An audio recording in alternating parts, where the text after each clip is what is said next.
Point, I'd like to call the That's true. April meeting to order, 16th, and we start with the Pledge of Allegiance.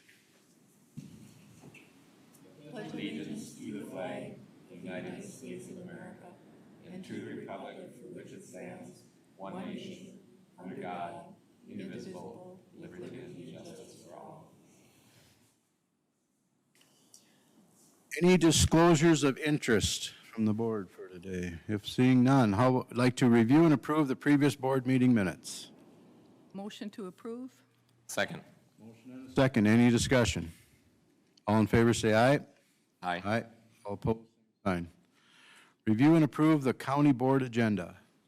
Chair, there's no changes, but I do believe item 1 under the consent agenda will be pulled and asked to be put underneath the Public Works Director.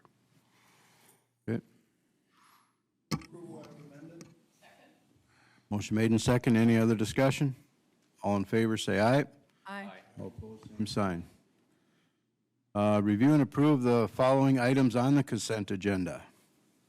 I would like to pull the styrofoam densifier grant from the consent agenda. Okay.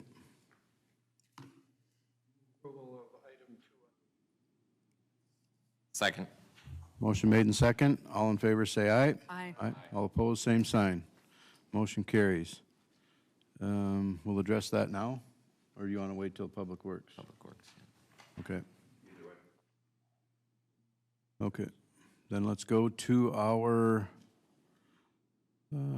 county attorney's report. Morning. Good morning.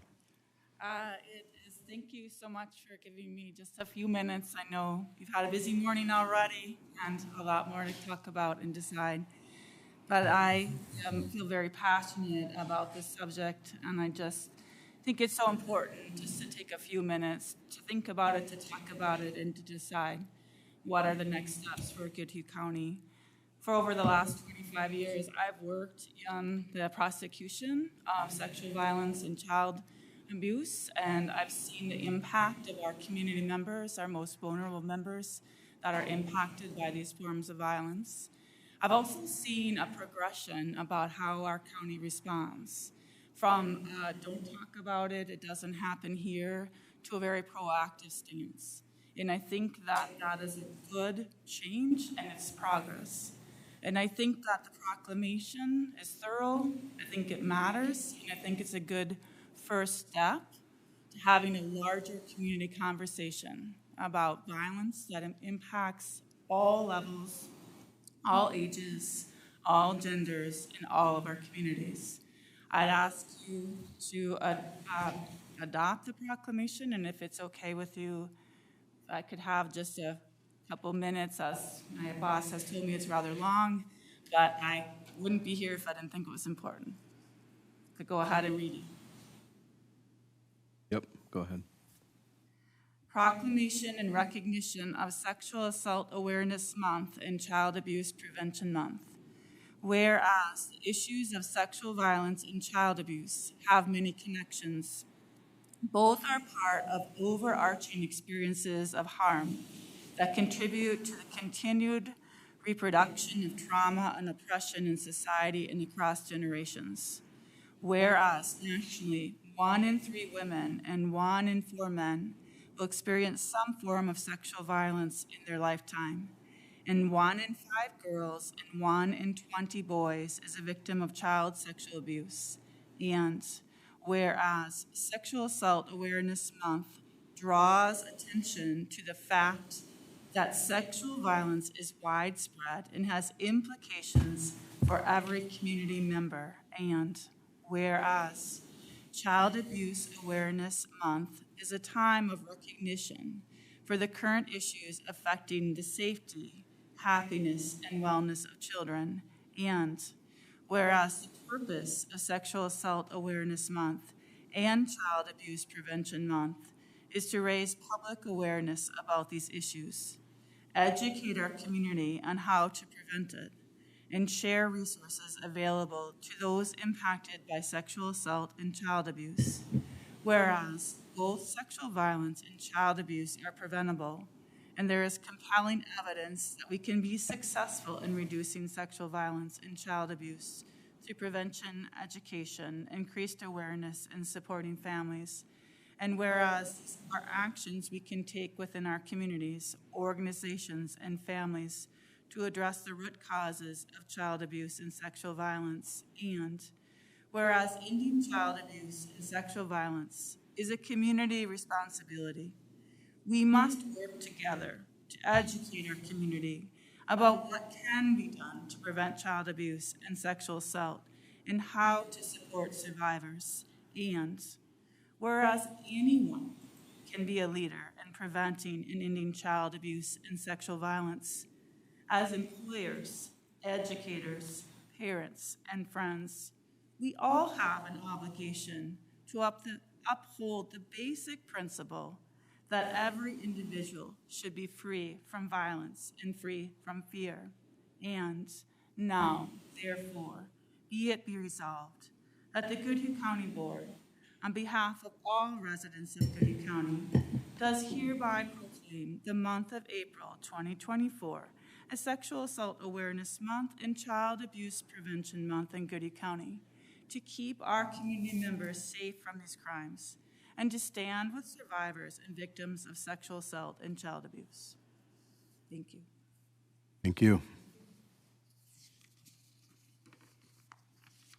Thank you for bringing that forward. I would move that we adopt the resolution. Second. We have a motion and a second. Any other discussion? All those in favor say aye. Aye. Aye. All opposed, same sign. Thank you. Thank you very much. Thank you, Aaron. Next we will go is Land Use Management Director's Report. Thank you. Today we have one item on the agenda. It's a conditional use permit request from Brianna Cohn in Welch Township to approve a conditional use permit for self-service storage on property they own on Highway 61. Welch Township has provided acknowledgement of the proposal. However, they did deny a variance request for setbacks on April 4th. The property is currently zoned business where self-service storage is a conditional use. The west side of this property would be used for the self-service storage buildings, approximately 70 units.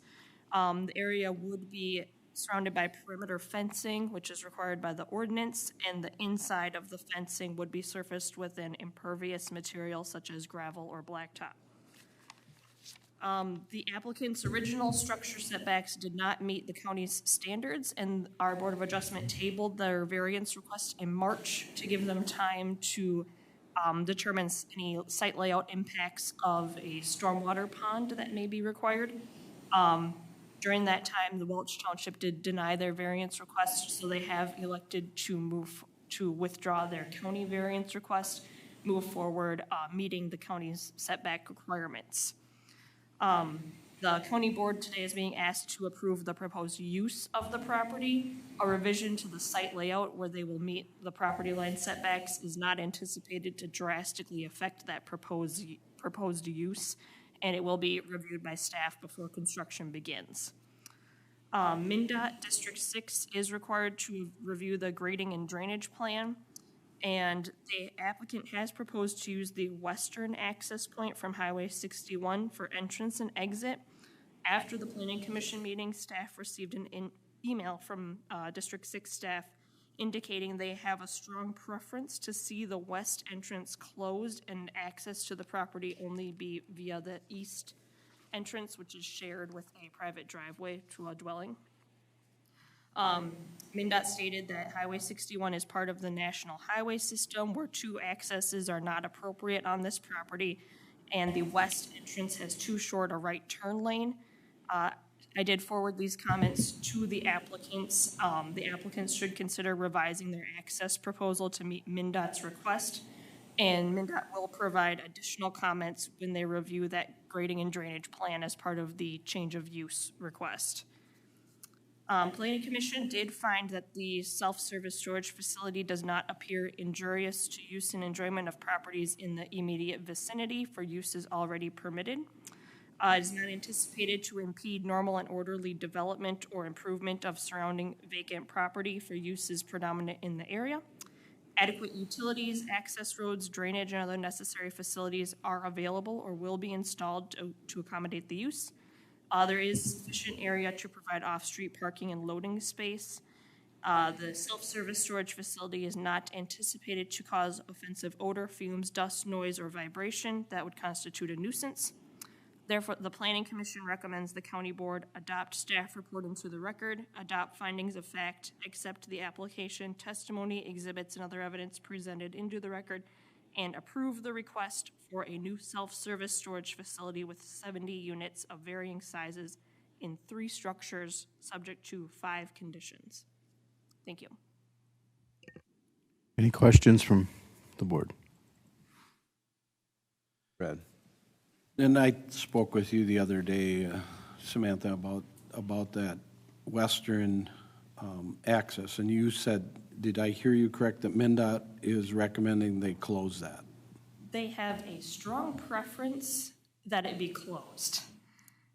Well, and So it's not a requirement yet, but when they do the review of the grading and drainage plan, I'm anticipating they come back and say to close I that. think the distance between those two access points is like 330 or 350 feet, which doesn't meet any design standards for a road. And if you go up there and you look at it, and I drove up and looked at it, well, the turn lane starts before the west exit. If you see the line, the fog line on the edge of the road, it continues all the way to the east exit. So that turn lane is designed only for the east access, not exit, the east access, not at all for the west access. It's not long enough. And if you had people coming in the west exit, or west access, they're not, and if that's the only access and exit from that site, they're gonna come back out and they're gonna have to go down 300 feet and turn into the median to make the loop to go back west. If they're coming from east, they can't even access that without going down through the roundabout and come back. It makes no sense to have it in that. And it's not our jurisdiction, I understand that. Is there any way we can assure that it gets put in the safest place, not just the most convenient place? Is there any language we can put into this to do that? Or do we just rely on MnDOT when they get the grading plan to hopefully say, close that access and use the other one? I would say you could rely on MnDOT, but, they could come back and say it's their preference that it be closed. They're not going to do any sort of enforcing of it. I would say the board could add a 4th condition that the the eastern access be used for this business. The applicants are here today as well, if you wanted to ask them. And right now, that west access has blockades across it. It's Right. not used at all now. Yep. It's not meant to be used. I just have real problems about people coming out and in 300 feet trying to get through 2 lanes of traffic, and then there's not a turn lane to the left, if I'm not mistaken. I'm not 100% sure of that. But that's an access for a driveway on both sides of 61. Right, yep. From the north and from Coker's Farm on the south, and, yeah.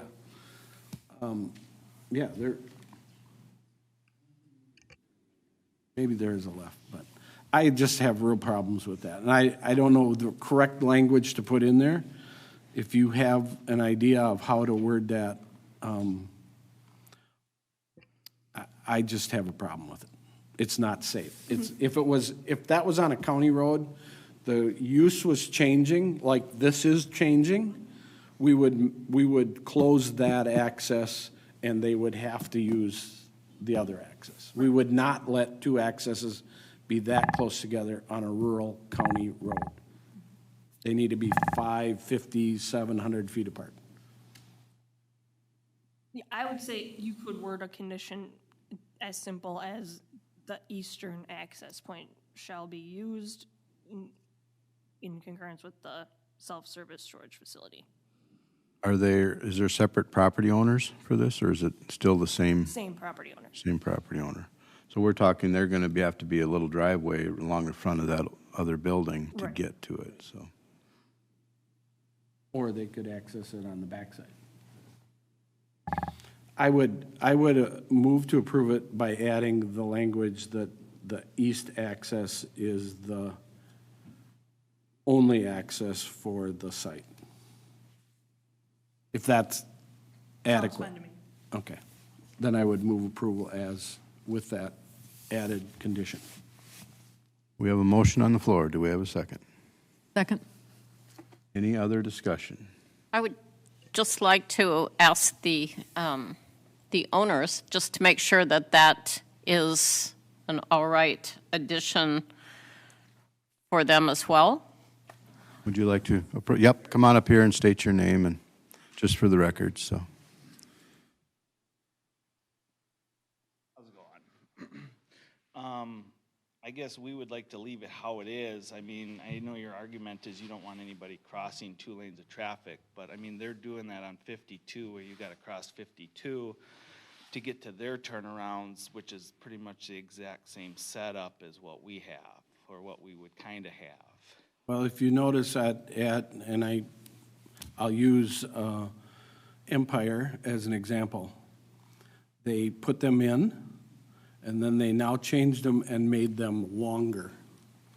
They moved the J-turn on the south end of Empire on 52 farther south because of that exact problem. They didn't have enough time to get people over. And you're talking about 300 feet here, 350 feet. And nobody can access it if they're coming from the east unless they go down through the roundabouts, come back and go in. Yep, and I don't see an issue with that. I mean, it's safer to go up to the roundabout and come back on that side anyways. That's safer than using the access that's already there on the east side? Well, then you're saying you don't want people cutting across traffic and stuff. So if they gotta go to the roundabout and come back, then they're gonna be on the right side of the road, not just that coming from the east. You're talking about the entrance, getting in, and I'm talking about both movements, in and out. Yep. So it's only the people going west. Is there another turnaround past the east entrance? Where would be the next turnaround? Let's say they wanted to head back west and not cross that 300 feet. Where's the closest turnaround down? I don't know the county road, but it's just like a mile down. The County It's 31. 140th. Yeah, 140th. I think that's the right one, yeah. And why not use the other access? What's the Just- reason for not using that? Because I don't think there's enough room because when MnDOT redid the property lines on that property, if you look on the east, so it'd be the northeast corner, they angled it in. So there's not enough, I guess we'd have to get an easement from MnDOT then to make a road right there because the property line and everything, I think we only got like maybe 5-10 feet to work with. So you're saying that the fence you installed could not be moved farther south to accommodate that road? I guess we could, but then it would be at a weird angle and stuff. So people would have to, I mean, that would not really make sense to do it that way. And we can't go on the south side because the septic is gonna be on the south side.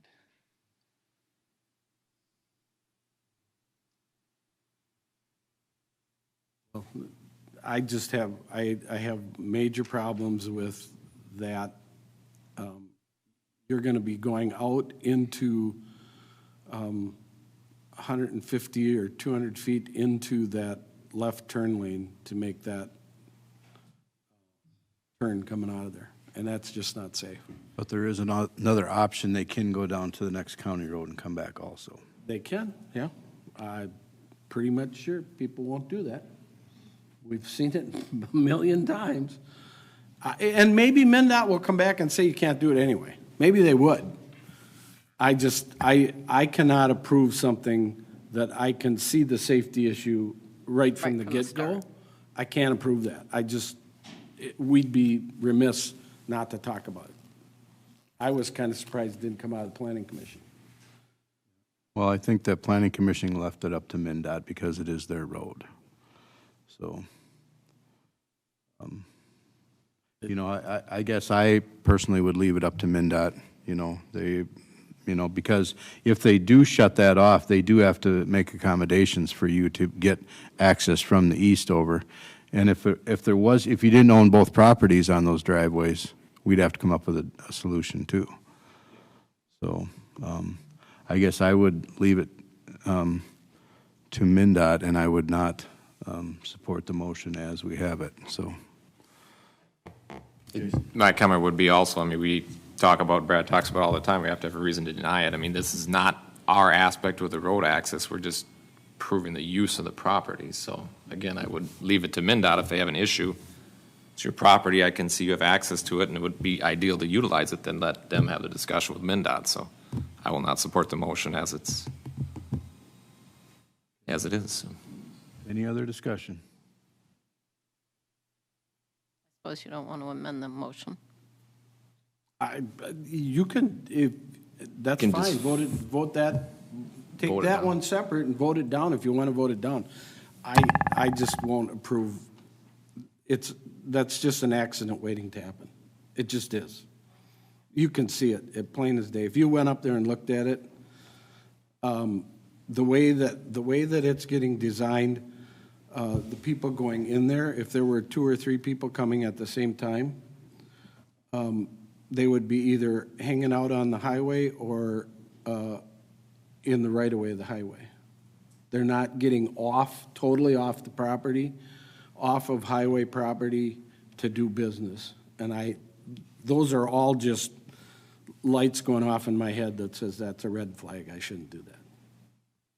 Any other I just have discussion? there's too many questions. When you go up and look at it, and I don't know how many of you took the drive up there to look at it.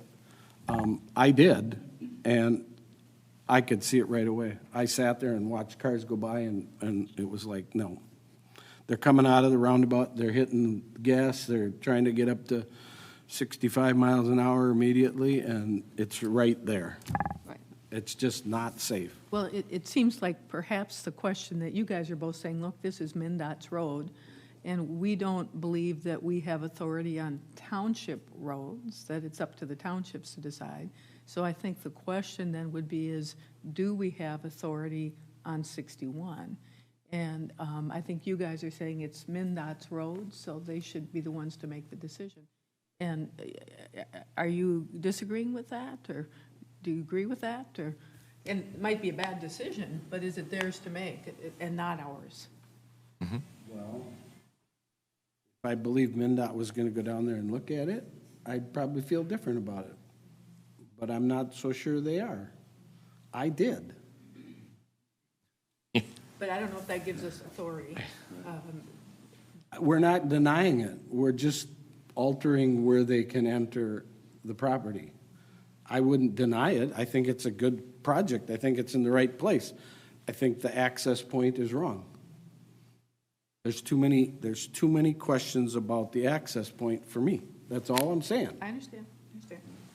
And I think if the property lines were different and they had different options to access that from the east, that would change my decision a little too. But at this point, I'm going to let MnDOT make that decision as my preference. So any other discussion? So I would caution you to take we could do the added additional conditions separately, because I wouldn't want you to deny it and then deny the whole thing, because it is a good project. So we have a motion on the floor and a second To add a condition. condition. And Yep. if we don't want to add the condition, vote no on that, and then we'll vote on the whole Project. conditional use. Yep. So at this point, we have a motion to amend that with another condition and a second. All those in favor say aye. Aye. All those opposed? No. Aye. And I'm confused on, You're voting on just the additional, saying you have to use the The east driveway. east driveway. all right, aye, So you voted against it or for it? for it. Voted for it. Okay, so it passes 3-2 to use the east driveway. So now we have the amendment in there. That fourth condition. Correct? I'll Right. move the conditional use get approved. Pardon? I'll move the conditional use get approved as amended. We went kind of Extra condition.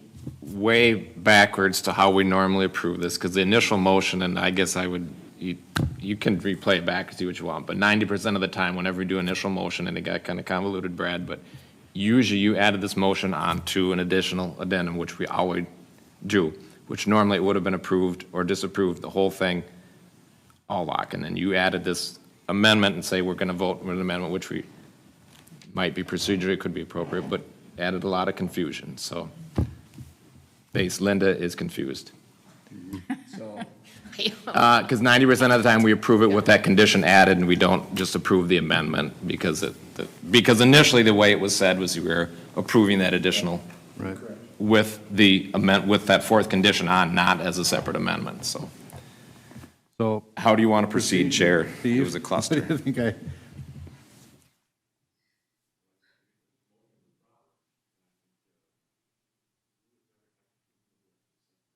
I second it. No? Susan did. Susan seconded.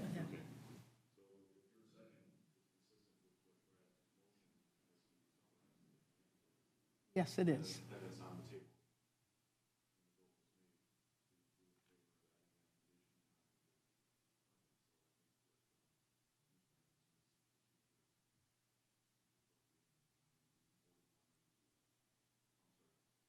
And now you'll be voting on the application with that additional condition.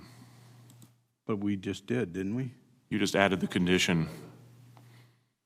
Well, we did vote on it, but Linda wasn't sure what we were voting on.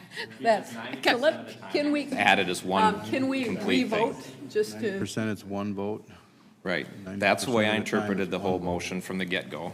Normally, we don't vote a condition on and then vote for it. Normally, we make the I motion. understand that. yeah. I think the challenge was that had the condition been put on, it could have failed because of the condition being added.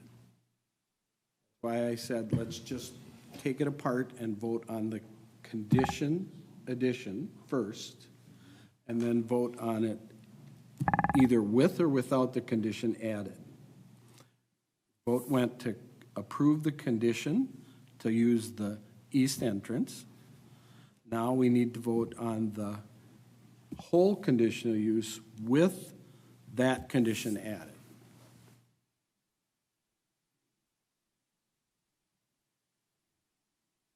That does So- strike me as very So convoluted. we do a second? I mean, the big question is whether or not Commissioner Flanders understood what the motion was when she made the vote. Because it's convoluted from the Yeah, get-go, so removing that I motion. think- So, because the motion initially was set, which is my impression too, is that we're voting in favor of the conditional use permit with the whole permit altogether is what Brad approached it as. And I'm guessing you believe that too, as To begin seconding with. the motion How the original with that condition added onto it. So we would need to redo the motion or withdraw the motion to specifically vote on that motion by itself.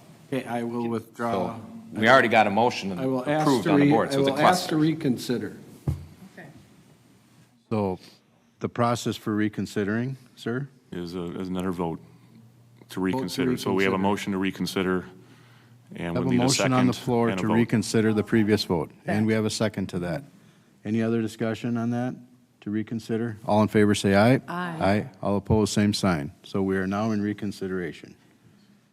I will make a motion to add a condition, and only to add a condition not to vote on the conditional use, that the east driveway be used for all expansion on this property.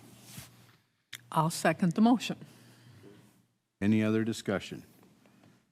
One thing I know, the landowner did state that they don't know what options they would have because of this angle in the property line to get over, have access to the west side. Because I know, like Brad said, you can go around the back, but that's where their sewer system is. I up in front. understand that. Do they have to tear their building down No. to get over to it? I don't think so. I think they have to move their fence. Okay.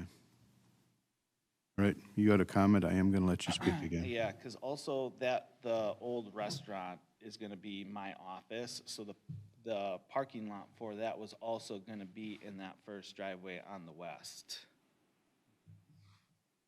Because that was gonna be the office, so eventually that was gonna get rearranged in that area, so I was hoping that will all be fine, and we just keep using that west entrance also.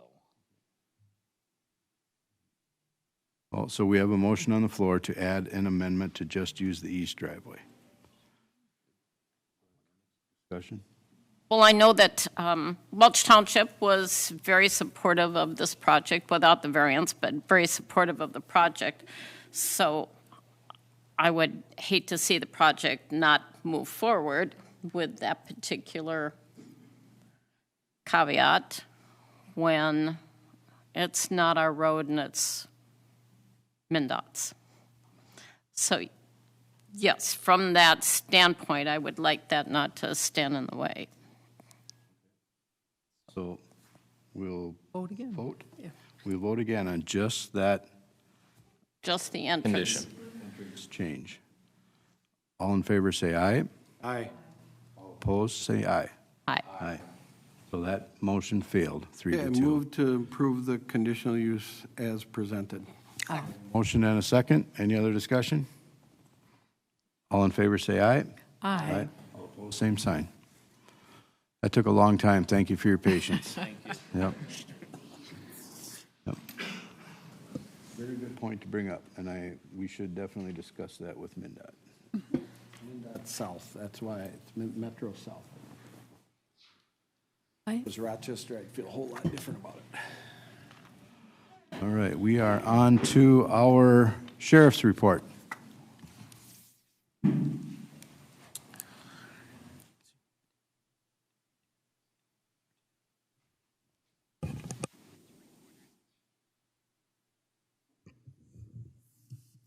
Mr. Chair, Commissioners, Welcome. trying not to make this confusing. Although if you start getting the numbers and the actual costs, it's definitely going to get confusing, trust me. So about a month ago, I suppose, we were here regarding the, I'm going to start with SROs, because we have some guests probably want to get going. So we had, the county board had proposed a $77,000 fee for the next school year for SRO contracts. The school boards essentially did not approve that. Again, I wasn't involved in negotiations, nor am I going to be. But I was asked to put another proposal together for just a flat-out $70,000 flat rate for school year 2024 and 2025, which I did. Although Christine wasn't here, so I got a little confused, copy and pasted the original that you received. They weren't the same. I've since changed them. I hope you have the amended SRO contracts for Zimbrota and Pine Island. They're very similar. And so that is where we stand. I can get into, I removed all the numbers in the contract. It just says you can pay $35,000 at the end of the year and $35,000 in June or whenever it is. And that's where we left it. I'll open it up for questions. I know we have guests from Pine Island that wanted maybe to speak on their behalf, and I will certainly answer questions if I can. So with that, I'm just going to leave it. You see the contract in front of you. So this is the next round of the negotiations between you and the county board, or the school boards. So a little background on this. I was contacted by the superintendent in ZM, and a lot of discussion came up on the actual hours. It came to like 1,384 hours.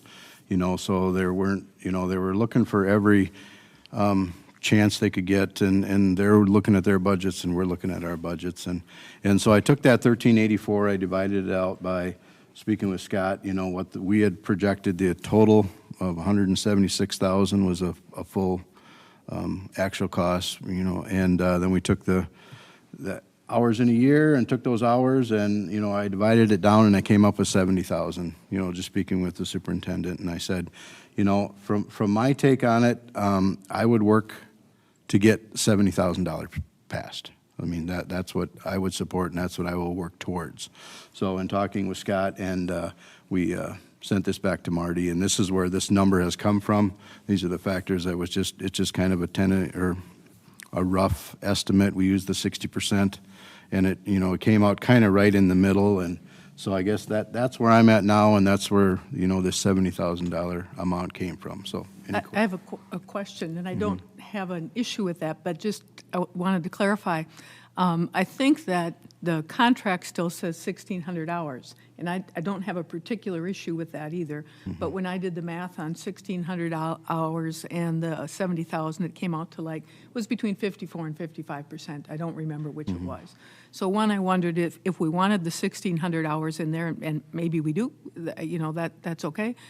Well, that honestly, we're not going to be there any more or any less, whether we say we're going to be there 1,600 hours or 1,384 hours. I see. So you'll be there the same as you were this year? We'll be there for the school year. Maybe what we wouldn't be there for the week before school, for prep time, although our staff would need that same amount of time to prep for their things. But with that said, if we went to 1,384, then the school would be paying 63%. If you were there 1,384. Yeah, I understand. But I certainly can in the contract. well, it's okay. To be honest, I missed that. Yeah, that's So okay. I took all the- When I ask a question, I'm just trying to clarify. And And so, so it I don't have a says, preference either way. yeah, and I don't know if the schools have a preference for the 1,600 or the 1,384. I don't know. But so when I think about doing the policing contract with Goodhue, we had a goal we wanted to get to, but we agreed that it was reasonable to do that in a couple of steps. And I do think that the 60% rate is a pretty good deal for the schools, and I think that's a reasonable place for us to reach. Whether we reach that this year, calling it 1,384 hours, or whether we say, no, we'll do this year, but we'll get to the 60% next year, I'm fine with either one of those things. And it is a really good program, and where I was struggling before was, the other districts that can't afford or choose not to afford, do we take them to pay extra tax dollars to support this program? So I'm comfortable enough with this. The superintendent in Mazeppa, I remember his name, I'm not sure. But he was, very supportive in it, and he would love to have an extended contract so they can do their budgeting. I, spoke with Pine Island. I thank you all for being here today. You expressed too that, it would be nice to have a little more stability and know what you're going for in the future. I mean, things are so much in the air here. I would support this year. I'm struggling with doing a 2 or 3 year extension, so hopefully we can get, our numbers, and see how this works forward. Does it matter to you if it says 1,384 or 1,600? No, I think we're just doing the contract on it. I trust we've done the SRO program long enough, and, I've never seen any problems with that hourly rate, because I know that I've been on medical calls when, the officer that was in Pine Island was there before I got there. So, I mean, I know that that's available. I know that, and there's so much inner workings with, the communities too. So there's an advantage to having those 2 other officers on during the day in the county. So, Linda. Well, I would like to see us get to the 60%, but I certainly do support this as presented. Well, I can change it to 1,384, and then we're all of a sudden at 63. Does Well, that matter to you? Well, that doesn't matter to me. It's over time. I think we want it to be a legitimate 60% of what it actually costs. And that it's not essential to me, it might be to the others, that be in this contract, but I'm fine if that goes another year before we get to that point. Any other comments? I was just going to say, in my discussions with the superintendent, we were just looking at a number, so I don't think, I mean, the $70,000 number, so that we can both put that in our budget. So there's going to be plenty of other discussions on this moving forward. So Yes, I I don't know understand that that. we need the hours in there now. So I would just, probably someone could make a motion and we can move forward. I'll make a motion that we approve the SRO contracts for the school districts as presented. Second? Motion and a second. Any other discussion? Comment. Then can we commit to working on coming up with a long-range plan through budget process? I would like to do that, yes. Move forward, so, because we kind of did this backwards. We never involved the schools when we talked about it. We just talked about it, and then we made a decision, and then told the schools, and we kind of didn't do our due diligence and talk to the schools about what we were doing beforehand, so that they could actually plan. I understand. We planned on our side and didn't give them a chance, and I really feel bad about that. Yeah. We can't do that going forward with It should with be, cities, with the school districts, with that. We have to involve them in that process going forward. That was a it mistake should be a on our part. dialogue. I think 2 board members have said they'd like to move towards the 60%. And then it would, in my mind, that's just what it would be. I suppose in 10 years, a different board may make a different decision. And then your increases would just be the same as ours. So the amount that salary and benefits go up, you'd be paying 60% of the time they're there for that, and we'd be paying the 40%. That would be my thought. But we don't have to decide that part right now. We have a motion on the floor and a second. No other discussion? All in favor, say aye. Aye. All opposed, same sign. Motion carries. Thank you. Appreciate it. So, for clarification now, I will remove the 1,600. We won't have anything in the contracts about hours, correct? Correct. Correct. And then honestly, we would be elated to have a 3-year contract, so we're not doing this every year. Yep. We'll bring that up on budget. Yeah, okay. I don't know, this isn't my room, but would they like to talk, or? Oh, yeah. Would you like to make a comment? Any other thing else? Come on up. My name is Rob Warnicki. I'm the board chair for Pine Island Public Schools. And any board, I want to say, we feel you when it comes to Robert's rules. That was a good PD there for us to listen to your Robert's rules there. So whoever thought that FFA was the time when I should have really listened, right, when Robert's rules was covered. I thank you as the spokesperson for the school board. And I guess I just want to emphasize in closing that thank you to be interested in opening a dialogue, because that's always where the best things come. All right, just so we can not step over each other, and we're all aware of the budgets that we're trying to manage. And I guess the leaving point I just want to make is that this is a partnership, and good partnerships are helpful to both sides. And I've heard a lot of, Pine Island gets, Pine Island Zumbrota gets, but it is a partnership that I would hope both of us are receiving a resource officer. We have a resource officer, and then you as well has been mentioned that they're on call all the time. So I appreciate you bringing that point up as well. So we enjoy our partnership with you. We would like to continue it, and obviously any discussion that goes towards working to be more consistent is always appreciated when we're trying to work out budgets. So thank you very much for your time, and appreciate your vote. Thank you. Thank Appreciate it, you. Rob. Next item. Just last thing, I'll get this ready, I'll send it back to the school boards, and I don't know when your meetings are, but, so we will have it. Okay. So I'll get it to the board chair to sign, and then we'll send it over. Okay. You don't need to do a special one, though, just for this.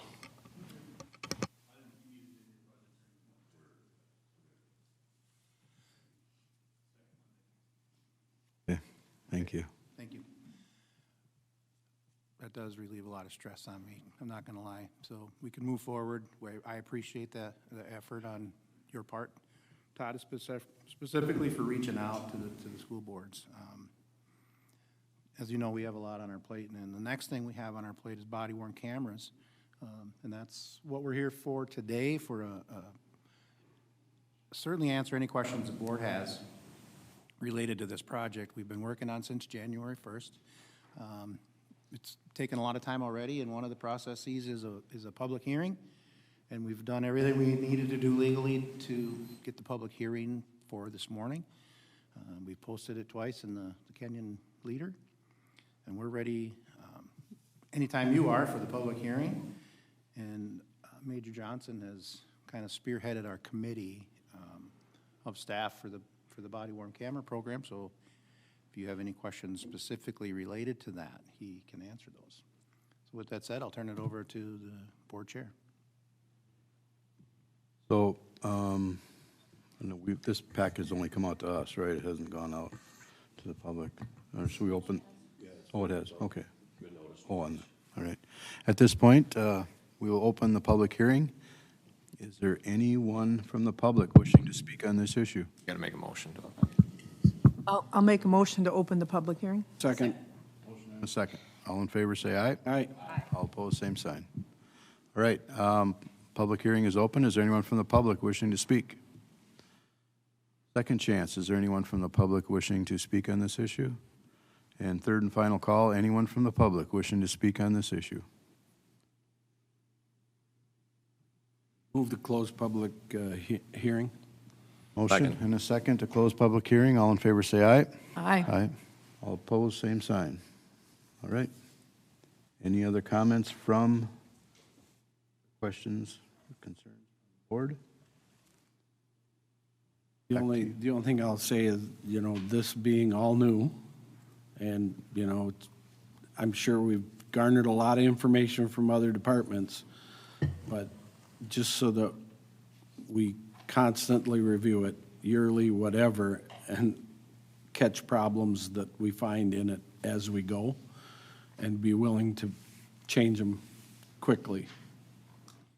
Yep, this is an ongoing process. I've been involved with a body-worn camera before. It does constantly change. It changes with law, it changes with technology. It just changes sometimes with public perception. The whole point of the body-worn cameras is to keep transparency with the public and all legal aspects. So it is something that is constantly being reviewed as to, can we do it different, can we do it better, and are we doing it correctly? How long have body-worn cameras been out there? I bet you they've been out there for probably 10 years now. I first started using them probably 7 or 8 years ago. So maybe even a little more than 10. I think it's going to benefit us knowing that they have been out there, and a lot of bugs have been worked out. And that was really honestly one of the reasons that we waited even after I was elected, just to see how the bugs can get worked out. And then Red Wing got them about 2 or 3 years ago. And so I was curious on how those worked and what particular brand. And so I think we're ahead of the 8 ball on that. We may be behind in having it already. Would have been nice to have it in some situations, of course. But I think we're really in a good position to do that. Particularly, we are using half of the public safety, a little more than half of the public safety funds to pay for this, at least the initial cost, so.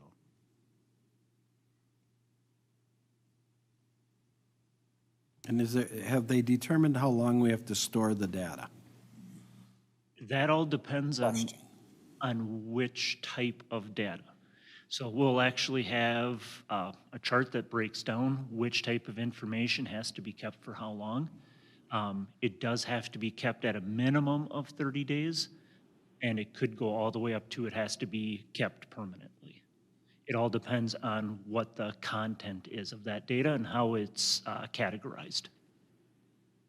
I would assume that the officer that captured the data doesn't get to decide whether it gets kept or not? No, in the long run, they don't. So they have the initial selection of which category it goes into. Then those are reviewed by a supervisor, and we also have random analysis of videos. And I'm assuming you're working closely with our county attorney, and if there's any other comments you have or any thoughts? No, I don't. I mean, I think this is, as the sheriff indicated, this is kind of a long time coming, and we've learned a lot from other jurisdictions who have had them.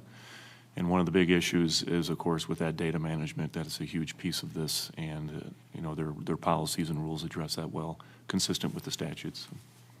It'll be a learning experience as we move on. And we're going to plan on starting in our ADC first. So if there are some bugs in our particular system, we can get worked out before they actually hit the patrol side. I anticipate July 1, at least that was our goal, for the ADC, and then late fall for our patrol. But we couldn't order anything until this public hearing was done, so we're ready to order. So are we looking for a motion? Make this official, or, okay? I would move that we adopt both policies as presented. Second. Motion and a second. Any other discussion? All in favor, say aye. Aye. All opposed, same sign. Motion carries. Thank you. Thank you, gentlemen. Not confusing at all today. Not it. Human Resources Managers Report. Mary.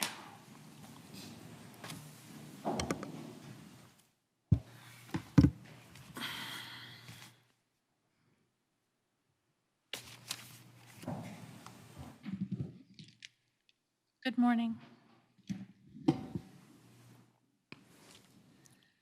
So the Personnel Committee had a special committee meeting on April 2nd where we discussed Parks and Trails Manager, and we're bringing that forward to the board today.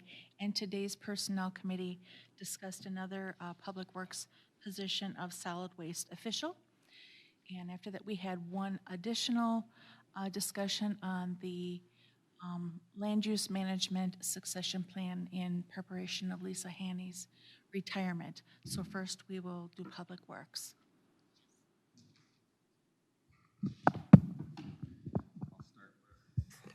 I'll start with the recycling center manager. The long and short here, a very long-term employee that has been in the coordinator position has indicated his pending retirement late 2024, early 25. Also, we have had a vacant solid waste official position since August of 2023. I'm looking at combining the two positions into one, have a solid waste manager at the recycling center, and use this opportunity as a succession plan. We would write the job description, go through the hiring process, hopefully find a qualified candidate, get them in place, have the coordinator work with them until his retirement, and then his position would essentially go away. That's the long and short of it. So any questions, I'm willing to entertain. And just so we're clear, when that position goes away, we'd add a position to the recycling center operating crew. Yes, so the solid waste officials' responsibilities working on the floor of the recycling center and the coordinator's responsibilities would be combined and go into an operator position. So once he is fully retired, we would not be at a +1 or -1. We'd be just at a net 0. Question, go ahead. Well, it sounds like a reasonable and good idea. Are there any cons that you would see? Or what's the disadvantage of doing it this way? It's a minor change ultimately. There's quite a few pros to it. One of the cons obviously would be that in the interim there are dollars associated with this, as we would retain the coordinator until his retirement. But the benefit subsequently is that institutional knowledge is able to be passed on to a new employee. And when is the retirement? Right now, tentative late 24, early 25. Thank you. And we don't have a solid waste currently, we've been trying to hire since We haven't August. filled that position, and the deputy director has been the acting solid waste official. Jason? Just a thought process amongst the rest of the board, we've talked about combining with Red Wing or letting Red Wing take care of the recycling. So we've never moved forward on this, which would have big indicators in this position how we're going to move forward. So I fully support getting rid of recycling and dealing with Red Wing however best we can. Question mark is that the rest is there's two other people on the board that wish to move to that direction or have the talks before we continue to move forward with more positions and what we do out there. So I can speak to, the recycling in the county. We provide a service not just in the city of Red Wing, but countywide. Red Wing's recycling program isn't necessarily going to accommodate the city of Pine Island, Frontenac, Welch, Cannon Falls. it can, Wanamingo. and we can. But having two joint recycling facilities, I guess my aspect is we have two recycling facilities in the city of Red Wing, both accomplishing not 100% the same, but relatively the same thing. Red Wing would probably tell you they can probably do it better and more efficient than we can. We should probably give them the opportunity. The out-county recycling that can be done is so simple to deal with. So the question that I would support transitioning, or at least having a conversation started, which would have impact on this job, if there is other board members that want to get the conversation started, see how we move to that direction. That's my question, because again, if we want to hire this coordinator, do this position, it's fine. I may or may not support it, but good opportunity to decide if we're going to move forward with eliminating recycling in the county. I don't know where the styrofoam thing's going to fit, so I'm not going to bring up styrofoam, except to say that when I read through that, I understood that there was going to be a study about recycling going forward. And the way I read it, it was about county recycling. But could that study not also have some branch of talking with the city and see what could be coordinated and The whatnot? study is not to take a look at how we're going to work with the city or how the county is going to conduct its business per se. It's a space study to determine. I see, just space. Our needs moving forward, because the building itself is it's rather aged and is going to need some upgrades and some maintenance done to it. But recycling as a whole has increased dramatically since 2020. So the volumes that we're taking in, not just in Red Wing, but through our entire program, have gone up. I also want the board to remember that the group out there also handles our household hazardous waste. So it's not just recycling. We have other programs as well. No, but I think Jason's point that we want to be sure that we're overall making the best use of taxpayer dollars. And is there a way for Red Wing and the county to at least have some kind of communication about what they each do? As with any big decision, that's going to take a long time to come to a conclusion on that. And we will not be able to conclude those discussions with the city, in my anticipation, prior to the coordinator resigning and leaving his position. So, if that's a goal of the board to look at recycling as a whole in Goodhue County, I think that's something that we can work towards. I think those are discussions that can be had, but I need to deal with operations moving forward, and that's what I'm bringing forward today. I'm open to having discussions with anybody who wants to get involved with recycling, and not just Red Wing. I got a feeling if we did, it may go the other way. They may want the county to take it all over and not do it at all in Red Wing. That's really the direction I think that would go. But the bottom line is there's a workload. We're not, Jake can't keep doing managing solid waste with all the work that we got in public works. So this part has to happen regardless whether we talk about combining recycling. Right, it's a separate discussion. It's a separate, that's a totally separate issue. So I would move this forward, that we go through this process and combine those two positions, work to gain that knowledge for our solid waste. It'll probably take us till September to find somebody. It might not go as fast as we think it will go.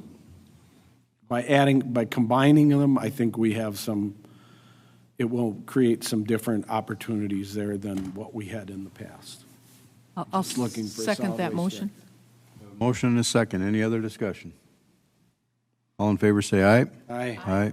All opposed, same sign. No. Motion carries 4-1. All right, thank you. Next item is that of the park manager. I have approached the board several times in discussions about a park manager or a park staff position. This morning, we visited at length at a committee of the whole about the Richard Samuelson Pavilion and the responsibilities that the board needs to consider and that our office needs support with. So currently, we have vacant admin positions, and again, the long and short here is we have an opportunity to evaluate one of those positions, and in conjunction with that, we would hire a parks staff person, evaluate the administrative position, and take a look at 2025 for a replacement of that position. Are there any questions from the board concerning the park staff position? I think there was some good discussion that came up, and, I mean, contract was an option. You know, other discussion now? Anyone else would like to? Well, I guess the only thing that I would say is I've felt strongly that when we're adding permanent expenses to the budget, which really this would be, that should be part of the budget process. And I know Brad disagrees with that, which is okay. So I feel like when it's not an emergency, that should be part of the budget process. So we're weighing every department's ask, because there's going to be more asks than we can say yes to. So I would prefer that this became part of the budget process again, and it may make it through and it may not, and that we do it as a contract, because you could still use the money you're saving to pay the contract, and you'd know by the end of the year if you can get by without this administrative person. So I just think that we should be adding people as part of the budget process unless it's an emergency, and I think we, as a board, have to weigh all the asks and prioritize them. And I think when we do that partway through the year, we aren't evaluating everybody's request. So that's where I'd come. We've had also the talk, I'm still unsure the aspect of how we come up with have to look closer to job description, see how we get to that particular point or pay grade with that, or where we get. We've got the county, I understand we need to have somebody there doing it, taking care of, but I can't fathom the outlook. I mean, I guess if you guys feel that you need or want or desire to have somebody there full-time, doesn't make sense. We have a perfect and easy options and opportunities with Dakota County right across there. If we're working on joint powers and agreements that they're going to come over and clean this, take care of it, they have camping, they have staff, and then we keep getting told it's so far away, we don't have anybody there, we got to deal with Stanton. Well, they're right there. Negotiate, talk, figure out what they can do. It's a county park. I mean, you don't go to Covered Bridge Park and have a disaster and somebody's going to be there to deal with it. The same as you brought up Colville Park, Bay Point Park, all the other ones. City parks also, which they are. Hoaxla Park has a full-time staff there. City Park, because they have camping cabins and everybody there, they're able to deal with this. I have no idea how somebody would have an expectation, like we said, if Brad made the comment that somebody could make a disaster Sunday morning, well, they're there to clean it up. Why are people cleaning fish there? Because people do what they do because they're not very bright. Why would you clean fish in there? I don't know. I mean, it seems like such a simple option to deal with Dakota County to figure out what they can do to handle all this without creating another position and to do this. And then the other question we have with the next subject we're going to talk about, why does Parks and Trails belong with Public Works? We talk about the septic. Well, don't we have a sanitarian for the county? Wouldn't he be more tasked with dealing with the septic out there and improving that? Would Parks and Trails manager position be better suited somewhere in land use? If we're going to have a reorganization of that, do we need to figure that part-time? I think that would be a bigger discussion. I would much rather see us go that direction, figuring out what Dakota County is willing to provide for us, because it seems that they are better suited to be able to deal with this park on a daily basis if that is the direction we want to go? We've worked out what we can with Dakota County and the availability of their staff already, and we continue to work with them on getting a joint powers agreement in place and the use of their fiber line. And I mean, we're doing what we can as responsibly as we can, and that's still going to cost money to provide those services. They're just not going to do that for free. Nobody said they do it for free, but you're saying that the asset we're having, it seems like the focus is dealing with this park. You're bringing up the options, which seem like everything that the grant is requiring us to do is being provided currently that you've asked between shared Dakota County, what we're doing. So we just need a go-between on a daily that everybody seems to have a concern that if somebody's cleaning fish on a Sunday afternoon, you're going to get the call because the pavilion is scheduled at 2 and there's fish guts laying on a picnic table. So what is anybody going to do? The county has changed its level of service in regard to parks, and it's specific to the Richard Samuelson Pavilion. I provided members of the Personnel Committee with a list that we developed in a matter of a very short time, 20 minutes, and it contained over 100 items that we came up with that are responsible for things related to parks that have to happen now. I mean, that's ongoing. It's not just the Richard Samuelson Pavilion. The board committed to something in 2019, and it changed the level of service in parks. And what I'm here today asking the board to do is to take action to tell me, the Public Works Director, how we're going to handle collectively that increased level of service. So we can talk about joint powers agreements and working with Dakota County and Stanton Township and all the nuances of the Richard Samuelson Pavilion, but at the end of the day, I need direction from the board on how we're going to handle this increased level of service. Because right now, as the Public Works Director, I am the Parks Manager. And if you want your Parks Manager working 6 months out of the year on dealing with reservation processes, cleaning up messes on the weekend, coordinating with STS and everyone else to accomplish what needs to happen at the pavilion based off of what the board has agreed to, I guess that's the direction, but something's going to have to give. I do not have the availability in my schedule to do that. So I guess that's what I'm trying to get to, is that we need to make that assessment. You're saying there's 100 different points in here, but yet they weren't delivered to us in the PowerPoint previous of what all these expectations were. You said what level of service we need to get for this pavilion to maintain the grant, which is being fulfilled. And again, if Jess can't handle it, I think we really need to look at reorganization and land use with some of the issues that they thought there and see where that position would fit best. Again, I will state, I do understand and we do need somebody to manage this position, but at what level? I mean, why don't we go have our meeting outdoors there today? I mean, you guys talk about 6 months, nobody's, really, the park's there maybe 4 months that people are going to utilize those pavilions, if you're lucky.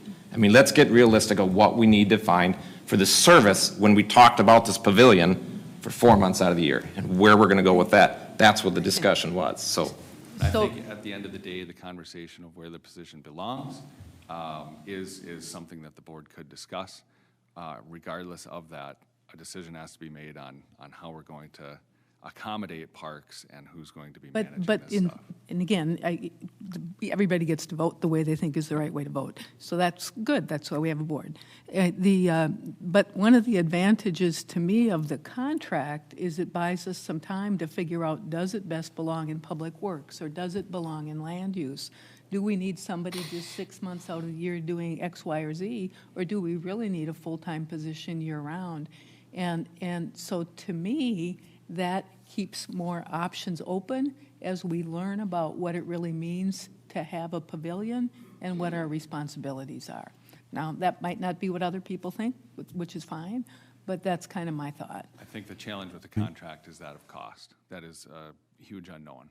Right, but it costs to have an employee with health insurance and PERA and all of that, too. But for at least for 2024, that cost is being offset. Right, but only for 2024. Yeah. And then we have a year-round employee for a park that is open 6 months. And I understand they do other things, so I do understand that. But to me, it just would be a time for us to gather more information about what's really needed and what responsibilities need to be covered.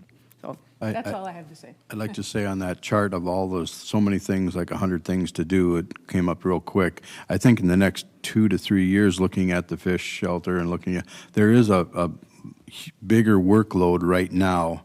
You know, in 2 years or 3 years, I think the maintenance on it, it is gonna, that position is gonna be a lot less, you know? Will we step into something else? Will we step into the Nielsen? Will we, you know, where are those options, and what is our responsibility as a county to provide, you know, recreation for our citizens, you know? A very So, good question. And what does the county want? What do the citizens want? right, for their tax dollars. you Yeah. know? Linda?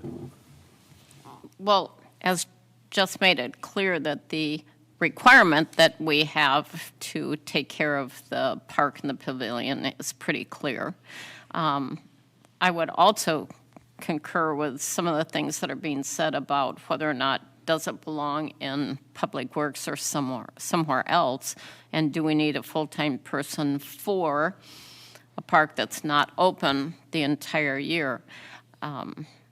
I'd like to see it go on a contract first, if at all possible, so that we have time to look at where it belongs the best. But it's clear we need somebody. And right now, we have someone at a .55 handling the parks.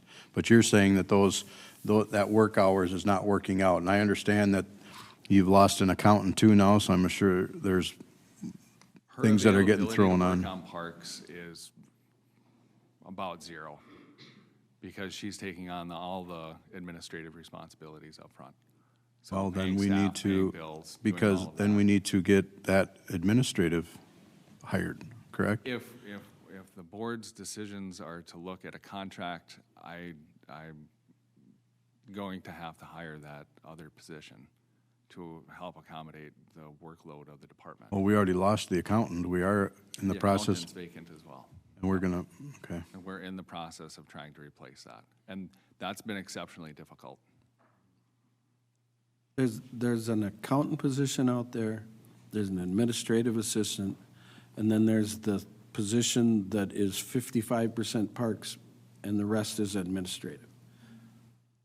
Right now, the only person that's left out there, or shortly, is that person that does parks. We need to hire the accountant. We need to hire the backfill if we put in a position as parks manager. And then we're still going to have to fill an administrative assistant position.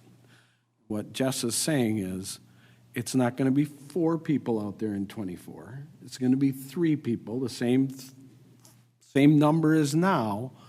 And through this year, that parks position will be paid for by the savings. I understand that, for this year. I understand it. So then Yeah, I let's understand that. look at it through part of the budget process.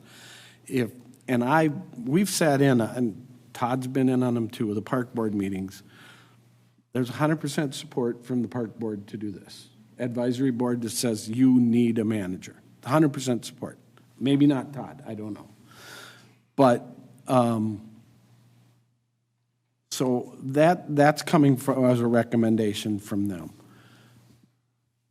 The work that they've done to try to get as much out of Dakota County as they can, Dakota County's done as much as they're going to do.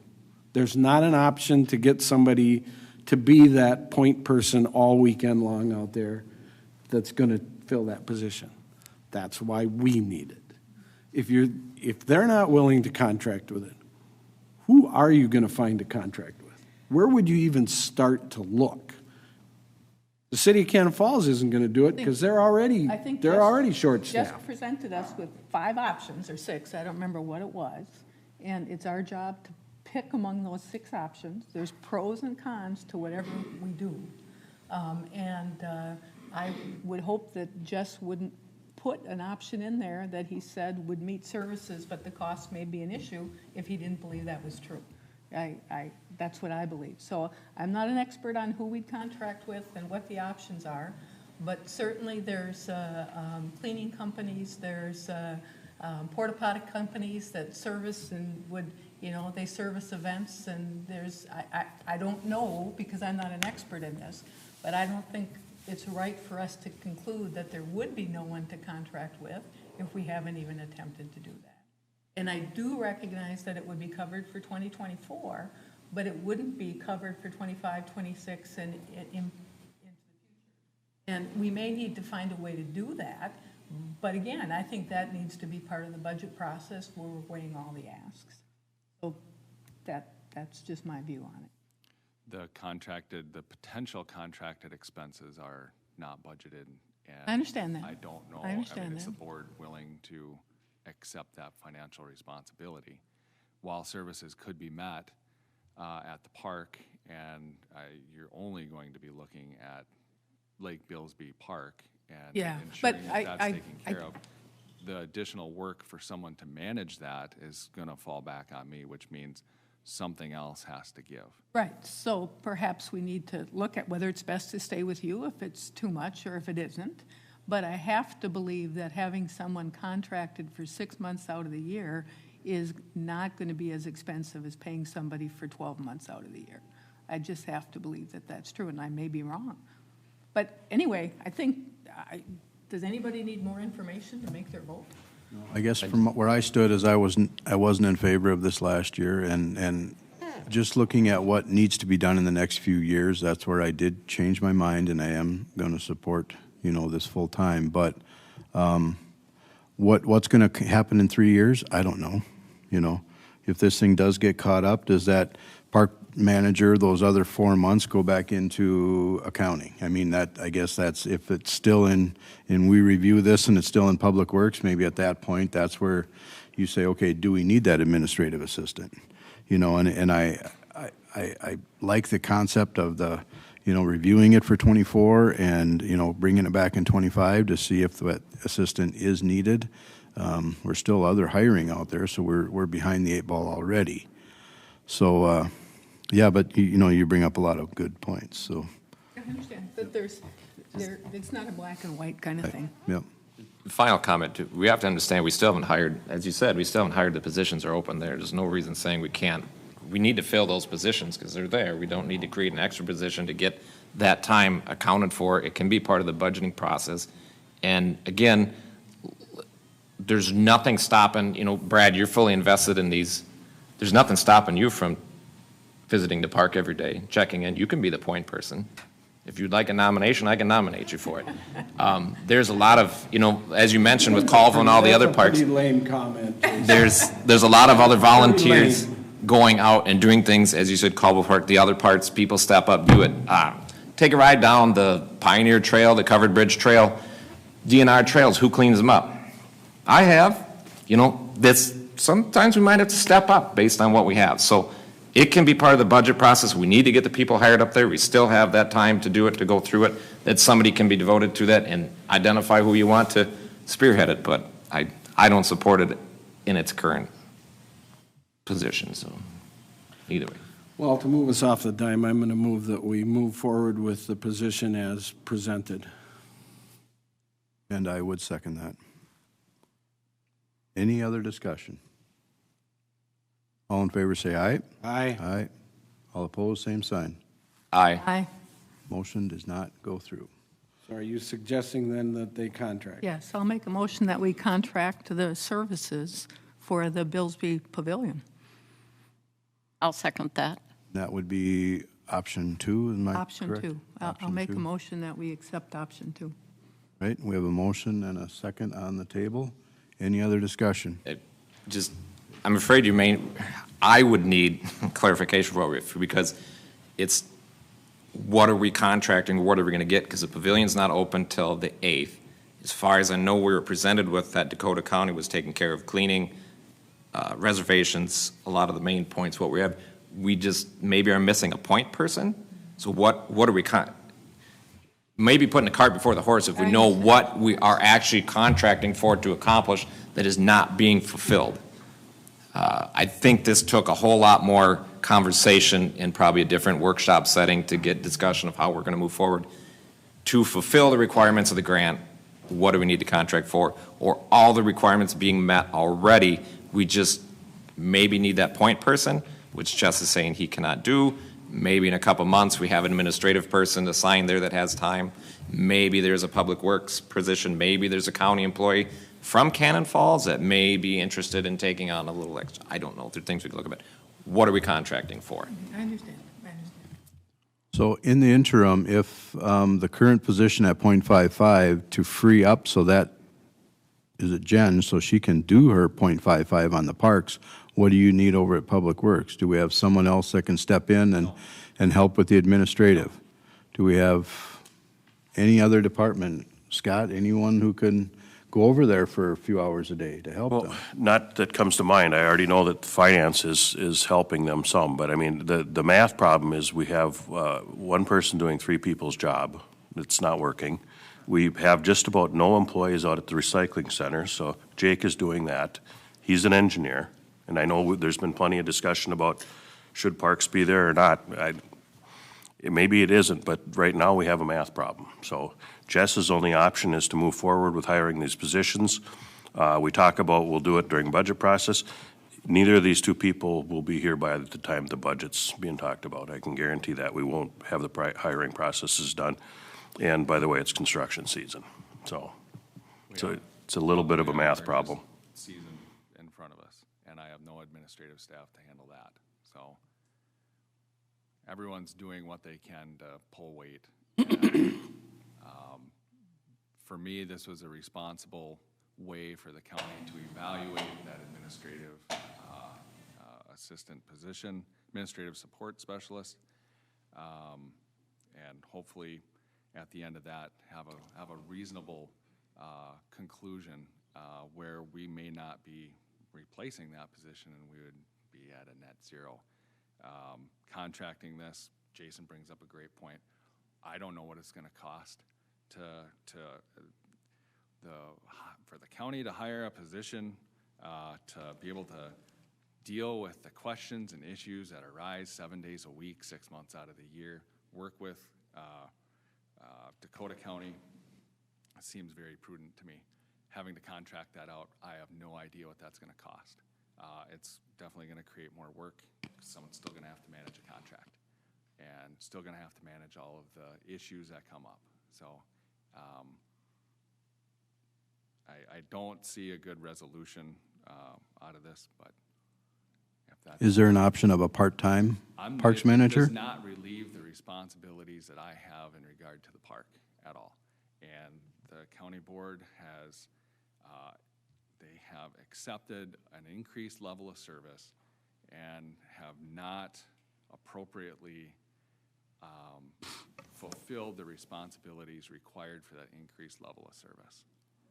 Are those two jobs posted, for the accountant? Is posted. And that there's nothing for an administrative assistant out there? We have not posted because I wanted to have this conversation. Okay. But without the authority to offset with a parks position, I need that additional support in my office, so I'm going to have to post for that position. Now, when you say that you have to make all the decisions as the park manager, can we have a part-time parks manager? Can that current position at 55? We have a position that has 55% responsibility for parks now. But not in the manager position, so everything has to go through you were telling me, right? All the decisions, the plunger, everything, you have to make that. We wouldn't be gaining anything by hiring a half-time parks position. I mean, it's a full-time job. Okay. Well, we do have a motion for option 2. We're still in discussion. We're currently we're short positions everywhere throughout the county trying to hire, but we're adding new positions because we can't fill the old ones. I don't know, makes complete sense. But you're short currently what you have, an accounting position, correct? That you currently have open? 2 positions up front out of Okay. 3. So do you think the conversation, folks, would be a little different if those 2 positions were full? We still need a parks and trail manager, but in order to fulfill that time, he's saying he can't get it done. So again, it can go through the budgeting process. We don't know what we're contracting for, which is the motion we have on the floor. Let's try to fill the positions we currently have open in public works and recycling and see where the day plays out. I don't know where everybody thinks they're going to find all these people to just come and take up the positions just because we changed the way it's written, or they're gonna come. Everybody's hiring. Maybe the county should quit putting such a strain on the private sector and and hiring more people. I think you missed the point, Jason. Could be. Yeah, when people leave, as has happened there, where we have 2 positions open, isn't that the time to look at, do we restructure this? Which is exactly what Just did. He said, let's restructure this. I'm going to lose 1 administrative assistant, or 0.45 of 1 administrative assistant in this process. By by having someone take on a full-time parks position and only having 1 administrative assistant, he's going to have 0.45 less help up front. But what he wanted to do was to see if that would work, so he didn't commit to Right, changing. exactly. that. So I- But you know, I we understand make, Health and Human Services makes moves all the time, and then we find out if it works. We did it in the Veteran Service Office, we tried it, and it worked. We did it in HR, and it worked. We changed the way we do something. We have an opportunity to do something different, and we're choosing not to. And we're saying, bring it to the budget process, which he did, with all the same arguments he's got today about the workload, and we said no. So I don't know what's going to change between now and the next budget process is going to change that. I think it's going to be the same. We're going to say no. So we're going to try to contract. We'll probably spend more money and more of his valuable staff time doing that. Well, then we'll know that, won't we? Well, then we'll have spent the money. But everybody's an at-will employee. We could put this park manager position in, and at the end of the year, change it, because it's an at-will employee. We can make changes. Give a position and then take it away again? I haven't seen that We can change the workload. I guess the comment I had was, For everything. I don't Do we- feel tied in this situation. do we need a full-time park manager's position is what the crux of kind of the conversation went. So I would still say, move forward with hiring the administrative current position that we have, that is already on the job description, we have the accounting position. And I would also ask Linda and Susan to remove without having more information about where we're approaching, what we're going to contract for, to have more discussion. And there's more to it than that if somebody needs to figure this out, but We do have a big opening coming up, and there is a lot to do for that opening. I understand that. As far as finding help, Scott, I understand that, the staff is full, but this is, can we find something somewhere? Yeah, obviously, we'll work on that, but the other, when the other comments about that we haven't hired people, we have legal requirements that we have to post jobs a certain amount of time. It's public dollars. We can't just go grab some off the street, so. And the people we did lose, by the way, they went to the private sector. And I don't think either of them took a decrease, so. But yeah, we will have to work to try to find just some help, but not, there's a lot of positions open countywide. Another comment? I'm going to be unable to facilitate the completion of the septic system as it is and then the monitoring of it, which would require then that the bathrooms be closed, which would be in a violation of the grant that the county accepted. So I'm being put in a very difficult position to accommodate what the board has agreed to through these actions. So I need to know how we're gonna, if the decision is not to hire a parks position, I need direction from the board on what services are going to be cut so I have the availability to work on this other stuff. Because right now that just does not exist. Well, I think the biggest thing is to get our person that does have 55.55 being able to do that 0.55 of that person's salary. We have to free up we have to find that administrative assistant so we can get at least our 0.55. You're saying that she has zero time to put on the parks right now. I would have to fill 2 positions and have them get up to speed before that would even be possible. Yep.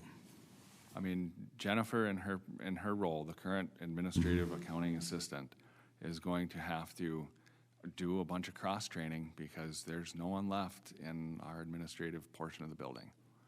So she is it and the parks person. So then does that finance, if there is no one else to do the finance, it goes back to this gentleman here? Lucas. Yes, we can help. We have helped in the past, but I will say that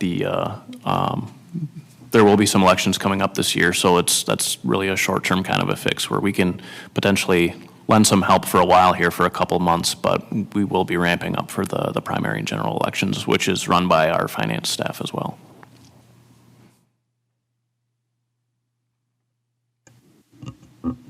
Well, we still have a motion on the floor, and Sue's just stepped out, but we'll wait to.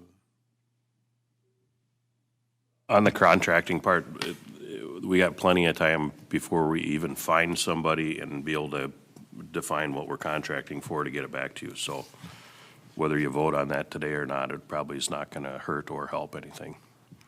But we've previously looked for, if we had, just as an example, somebody that we could call on weekends to, go unplug the toilets and stuff like that over there. We didn't get like some big list of people who are waiting to do that. So whether you vote on that motion or not, it's probably not the end of the world because we'll be back at some point.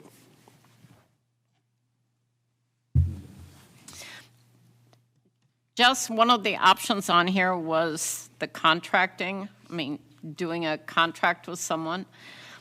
I certainly am aware that you need someone there. I'm hesitant to move forward with a Trails and Parks manager when, once you've got the position, I don't see that one can take it out if you decide that that's not something that's needed for. I realize we have, the 3 parks, but at the moment, there's only one that's up and running. Could a contract work for, let's say, a year? And yes, I realize that would be costing money, but still, you're not hiring somebody knowing every single year you're going to have to come up with that until we have a little bit more time to go through this and figure out where the best place is for parks. Could you contract for limited services related just to the pavilion? Yes. Is that going to ultimately resolve the board's obligation to figure out a level of service? That. No, that does not resolve that. I think the biggest key is right now is to free up Jess's current position so she can work on the parks. Mm-hmm. That, hopefully through the finance, Lucas can help with paying some of the bills, and I know we're in a crunch time here in the next few months, and, It's going to be a struggle to get to June 8th, but I'm not worried about getting to June 8th. That's going to take a lot of work, a lot of additional time. It's beyond that and moving into the future. This is into our obligation is into perpetuity. It's not this year, it's not next year, it's not 3 years down the road. It's forever. But I think that this next 2 to 3 years is the busiest, and if the contract can help get us through that, we can get through this year, see what kind of money comes in, Maybe all that's going to be eaten up in our contract with Dakota to handle it. If a contract, my crystal ball is not as clear as I wished it was. If the contract comes in at a price point that the board's not comfortable with, we're still at the same point. Mm-hmm. And what are we gonna gain? Yep. I need to cover a level of service at the Richard Samuelson Pavilion at a minimum. Beyond that, there's a lot of strings with that. And as far as the sewer system goes, can we put that to sanitation land use? Can they handle the current sewer system for this year? We manage the contract with the person that did the installation. That's going to provide all of that. Could we turn that over? Probably. We're still working with them to finalize that contract to get a sewer system actually operating. Currently, it's not operable. That's taking a lot of work. That's intimate to our department. Could it be disseminated to someone else? Yes. Is that going to take a lot of time, and is a lot going to be lost in translation? Yeah, probably. How it all coordinates, I mean, that's why everything in parks is in Public Works. All the coordination and everything is done singularly with one point group. A lot of other agencies have parks. I know we talk about where does it belong? Where should it go? It belongs best with a Public Works or a Parks Department specifically. Rice County doesn't, they're not successful with the way it's structured now, and they're looking at a new structure. So if it's the board's wishes to move it, so be it. But to accommodate what the board has agreed to with a required level of service, I need to, that's an increase to what we're doing. I do not have staff, and that's what I'm just reminding the board of. I do not have someone to meet that level of service need. So something has to give if we're not subsequently going to add some type of position. Whether it's in land use, facilities maintenance, or Public Works is irrelevant. There is an obligation, and the board needs to fulfill that. So what it seems like is there were those choices, and the majority of the board chose 2, but I think you're now saying 2 isn't adequate, I think. No, 2, I mean, I'm explaining the nuances with that. My Right. recommendation to the board, the committee of the whole was additional information that I thought the board should take a look at and should be aware of, because there's a lot of questions. And we've talked generally about the need for a parks manager position.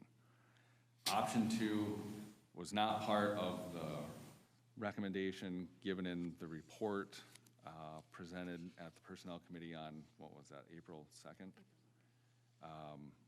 Contracting for services at, I think it's going to be a very, very difficult thing to do. The board is not going to save any money by doing that.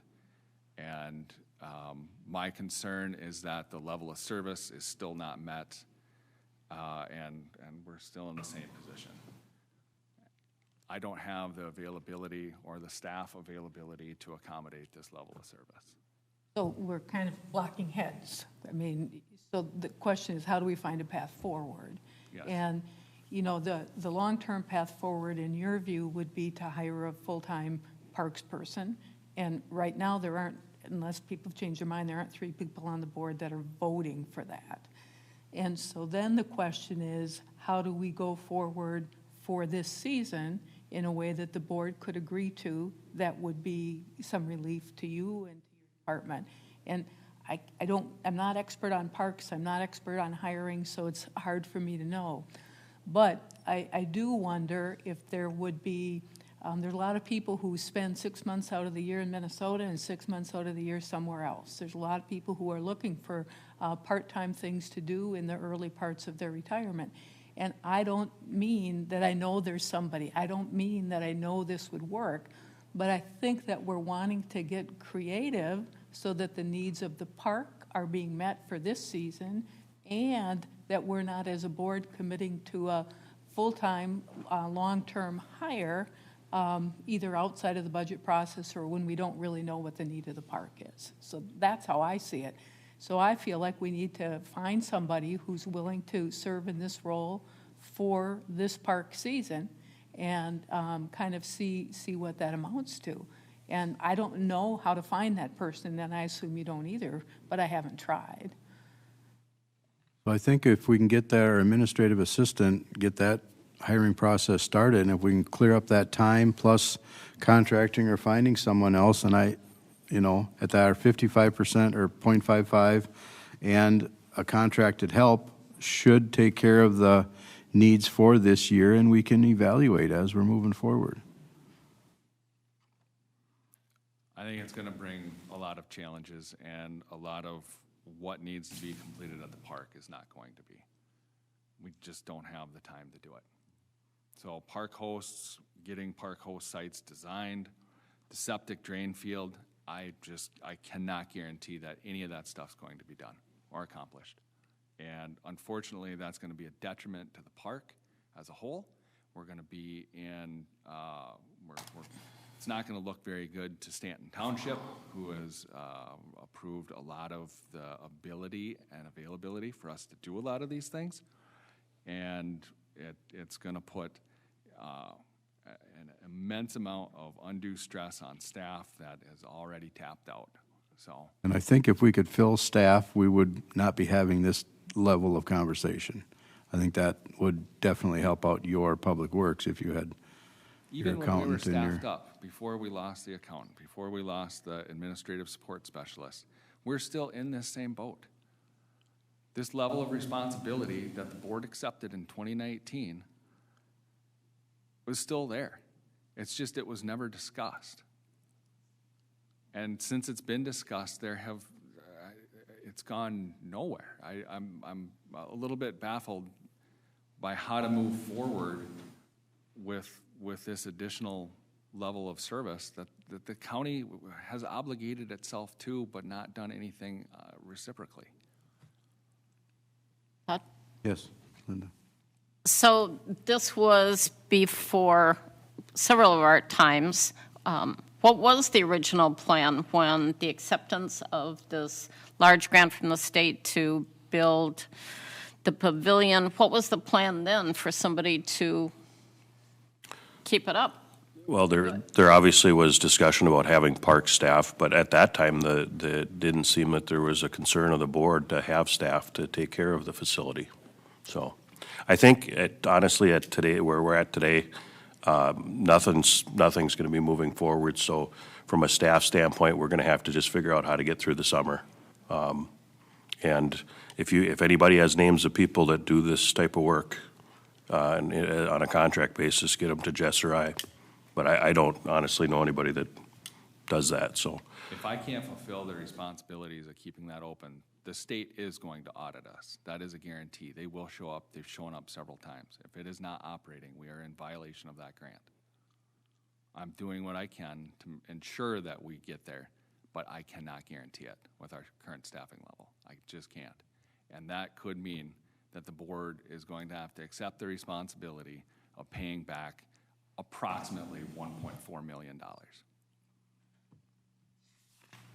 So there's really no discussion or decision at the time when the board accepted this and planned for it, for anyone to take care of it? There was. The board knew that we at some point would have to have staff. We can't, any of our facilities, they don't run themselves. Right. So the board did know that. This is a type of facility that there aren't, if there's any around the state, I'm not aware of them. It is unique in its feature and was approved by this board. It is the largest project that was identified in the Park Master Plan. I don't know any other way to operate it. I don't think anybody here is saying there doesn't need to be staff to work on the park. I think what we're objecting to is full-time, year-round staff for $100,000 plus. I think that's what we're objecting to. We want to find a way to keep the park open and running, but find a way, if there is one, not to be spending $100,000+ on a year-round staff to do that. And maybe I'm only speaking for myself, but that's where I'm coming from. Sure, and like I said, I don't think we're moving anywhere today, so staff will figure out how to get through the summer. Yeah. And it'll be part of the budget process. I think, honestly, and like I say, the discussion should just well be done for today, but, I mean, Jess isn't going to allow somebody to sit out at Public Works for 6 months and do nothing. So I think there's a pretty good odds that Jess would come back and say, hey, we need to lay this person off, because I thought it was full-time, and boy, they only need to be here 1,000 hours a year. So I don't think that's going to happen. Like I say, I don't think we're going to get a resolution today, so let's let staff figure out how to get through the summer. It's not ideal, but it's where we're at. If it We have a motion and a second. Helpful, We do, but the reality, to hire someone for 6 months at the same rate. And that would allow someone who wanted a 6-month position, and there might be and there might not be, but that would seem reasonable to me. Yep, and if we find that person, we can bring a contract back. I think it will be at least that number, would be my guess. Isn't a .55 a 6-month position? That's what we have. But we don't have it. Because she's working But we in don't have it. administration. Right now, this minute, we don't have her working that much Right. We don't because have it. of staffing challenges out there. When they're fully staffed, she does spend some time on parks. Does she spend enough to get what we need done? You ask anybody on the Parks Board that sits and works on these things every time at the meetings, no. No, we don't get enough done. If we contract, nobody in the contract is going to be working on getting a grant for a fish cleaning station, getting a grant for putting up park hosts, getting a grant for anything else to happen out there that needs to happen to fulfill what that park needs to be built out as. So none of that's going to happen with a contracted person. So what we're doing is we're saying, put everything on hold, and all we're concerned about is that the pavilion's clean. That's what we're telling Jess, and that's what we're telling the public. And I have a problem with that, because that is not an expectation the public has. That park is full every weekend, all summer long, weather permitting. On a weekday, on a week evening, there's a lot of times 20 to 30 cars out there. There's boats out there all the time. So it is used a lot. I think you're saying my suggestion you don't think is useful. So then are we back to what Scott said, that there's no more to say about it today?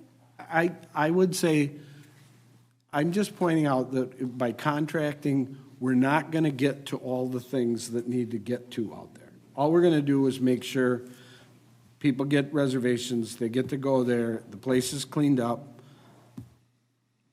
Unless you want to contract for a grant writer, then you might as well hire this person, hire a full-time position, because you're going to spend way more money than what this is. Way more money. So This has yet to be graded. We don't actually know what it's going to cost. Right. It could be less. It's, Either way, I think there's more questions, so I would recommend that we remove the motion that's on the table and we take the week or two to figure this out until the next meeting, because I have no idea what you're even contracting for, what services are not currently being performed, what was presented for us, so. And then we get on with the meeting, so. You remove your, I'll remove the motion. okay, and you're okay with the second, removing that? Right? Yes. Those two have been removed, and I don't have to have a vote on that, do I? No. Okay. All right, we will move on. Thank you for your time, Jess. We still got a personnel item and then the styrofoam. You can do it in whatever order you want, but we still have land use. Okay, land use management. Come on up, Lisa. Ask her if she wants to deal with parks before she gets started. Just know I have to leave by 2. Not exactly. Okay. You want me to wait until the other commissioners come back? It's probably best. We have 4 now, so. Okay, Yeah, go ahead. morning. Try to Good get morning. through 25 years in a few minutes here. I was asked to first do a background on how we got to my position, and so you've seen the background there. Just in a nutshell, in early 2000s, the county was in some serious financial difficulties. We didn't have money to make payroll, and we did financial or tax anticipation notes, and we did a lot of reorganization at that time. You can see all the dates and when that happened. The current land use management director continues to act as the acting county administrator when needed. Historically, this position was filled by an auditor treasurer. However, at the time, I had the credentials and was willing to take on additional duties, so you'll need to discuss if you want to continue on with that sort of situation.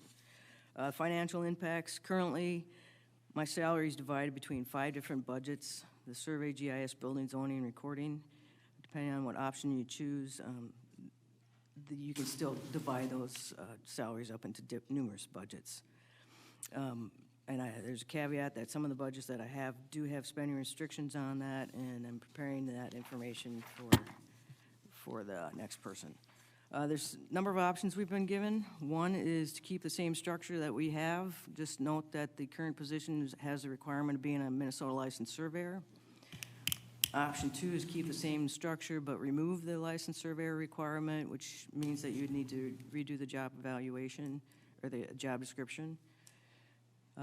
Just note that a county surveyor and a county recorder still need to be appointed, and the county surveyor position requires a Minnesota licensed surveyor in order to legally sign documents and perform surveying duties. And also, we do have an agreement with Dodge County to perform county surveyor duties.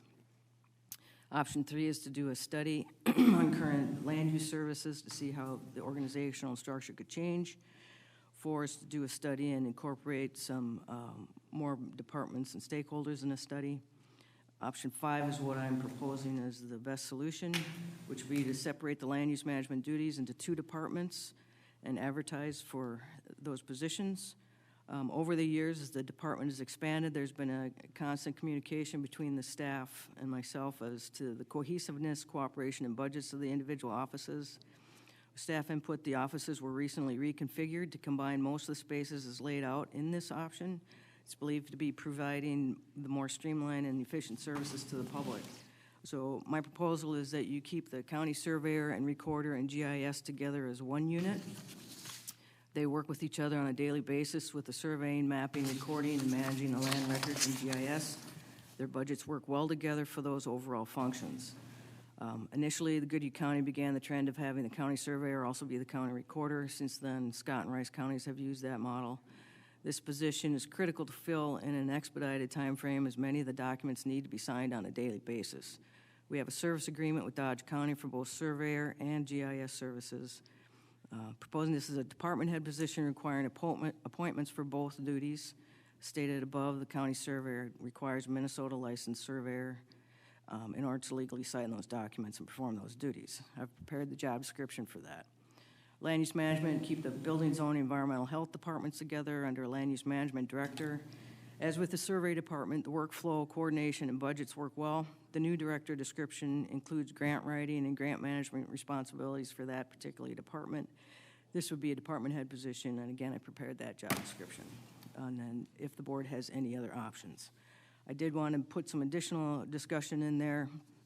We physically moved the building, zoning, environmental health offices into one location, and staff feel that we are provided the most efficient model of the public. All those county services work in coordination with each other, so there's a consistent project flow, accountability, communication between the staff and the public.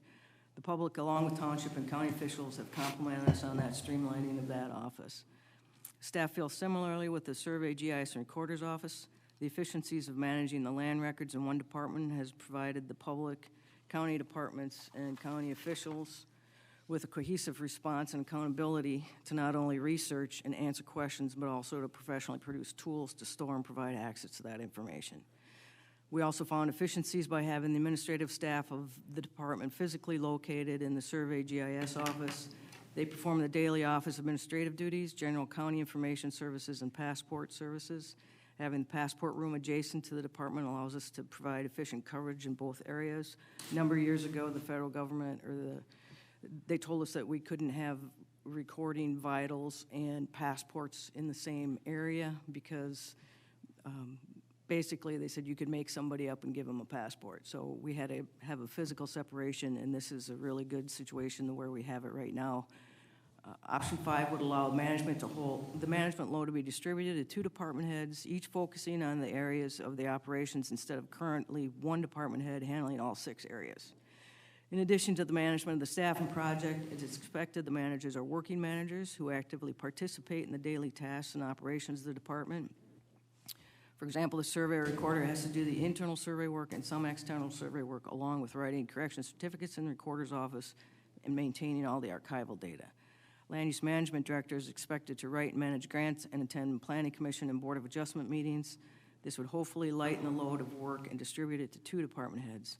Option 5 would be more consistent, stable transition to allow the departments to reasonably manage the current level of service and look for improvements as personnel and technologies change. I've also given an option for a career opportunity for creating a GIS manager position in the GIS department, and I explained what we have there. We do have 13 agreements with other governmental agencies with the GIS, and having somebody to manage the database, cloud services, the software updates, and most importantly, forecasting future updates, because as you know, this technology changes pretty rapidly. We would also like to, by doing that, we'd be creating a tiered department. We could stay competitive with other government and private organizations. There are a number of counties around us that are looking for GIS managers. So part of it is creating career opportunities within our department there. We also, just as a note, you might want to consider doing the sanitarian as a supervisor in the environmental health area, just to mimic what's going on in the building and zoning structure. In addition, just as a note, is that there's been a lot of consolidation of building inspection companies lately. They have few staff in a huge geographical area. We recently had another city ask us to provide information for our inspection services, as they may be interested in hiring us for that, probably looking at 2025 on that. If more jurisdictions request the county for building services and the board has approved that, the county will need to hire another inspector. We currently cover about 700 square miles. So if we do get that, that would be something that we'd be coming back for and asking for an additional staff member. With that, if you have any questions, otherwise, like I say, I think really the most important decisions today is see if you wanted to break those two out where it makes sense and move quickly on the survey and the recorder positions, just because of the immediate needs for those services that not only we've contracted, but keep going on with recording documents and doing surveys. We do have some internal candidates that are interested in some of these positions, so I would encourage some of that to be done internally, and then backfill if anything's internally achieved. So with that, if you have any questions. Brad? And we have staff that are qualified to be appointed to the county surveyor? Absolutely. Okay. First, I just want to say thank you, Lisa, for all your years of service and for coming up with some ideas and plans for how we might move forward, and happy retirement to you. All of that. And it makes some sense to me to split out the two sections. It seems like the biggest problem with that is, of course, having two department heads instead of one. And I wondered if you could speak to that, or Scott, if you could speak to that. But yeah, I mean, basically right now, as we discussed in the personnel meeting, is that there's not a huge advantage to be a department head anymore. That back when I started, it was the department heads got family insurance. We don't have that anymore. So it would be another supervisory position, and basically you're asking somebody to be responsible, and they should be paid for their responsibility. Yeah. So it's not like it was when I first started, where there was a larger advantage to be in a department, and I guess that's... Yeah, it's an added cost, and just by the way, the recommendation at a personnel committee was that we do go get this recommendation. We have those jobs reevaluated and then come back with some costs. So, I mean, that's the recommendation. So I do also want to thank Lisa for 25 years here and another 8 in Dakota and private survey before that. She's some of the best partnerships that the county's been involved in. She was instrumental in getting them set up. So, and they've been very successful. Several of them have won awards. So, but anyways, get back to your question. Yeah, Lisa's right. It's not as much cost as it used to be, but it is an additional body. So, and that's part of why the personnel committee wanted them to go through the evaluation process and us to bring back costs. All right, thank you. One of the things to keep in mind also is that, like I say, I'm more encouraged to more advise you more to get the survey recorder one done as quickly as possible, knowing that by the time I leave, somebody's going to have to be appointed that regardless, and they'd be out of class, but there's still going to be some costs involved. So we need to do that quickly. That one I think is the most important right now, just because the legal obligations that is attached to it. And did the committee look at that too then? No, as far as getting it processed and out for evaluation quickly, yes. But as far as doing any type of internal, if we have to appoint somebody on an interim, I'll work with Ms. Haney on that. Thank you.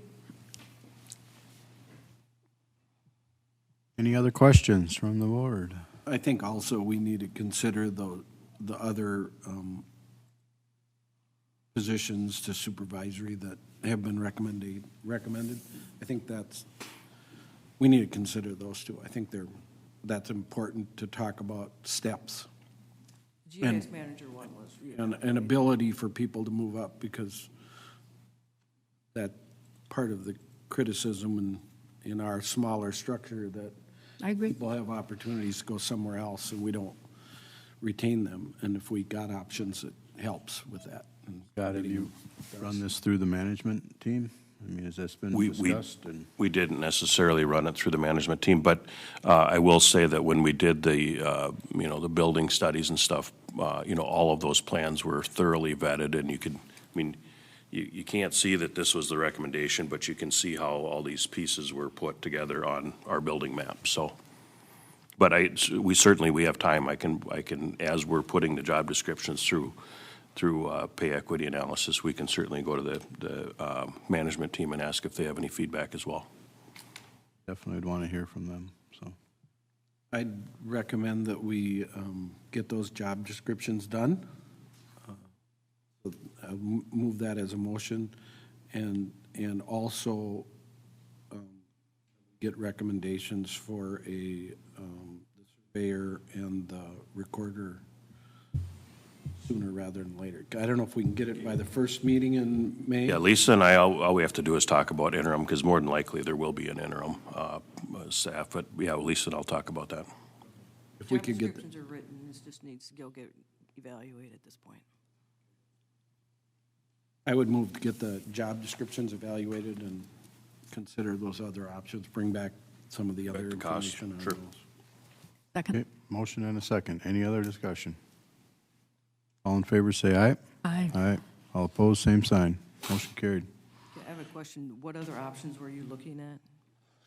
Just the recommendation about the supervisory positions that you talked about. I want to hear more about that and probably some financials about it. But to me, it makes sense that we create that ladder for people to move up. Okay, and then did you have thoughts about splitting those two departments up like that? I think that makes sense to me. That's the option they recommended. Okay. I couldn't figure out looking at all departments, you could maybe move some others, but I don't think at this time that makes sense. Thank you.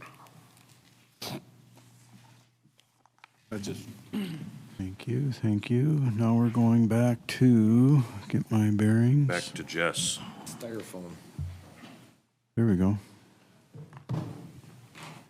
Jake's going to come up and join us for this discussion as the acting solid waste official.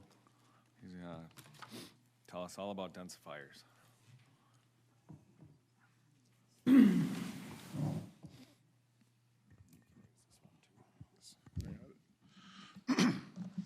So at the end of March, the county staff was made aware of a grant opportunity that came courtesy of our recycling center coordinator.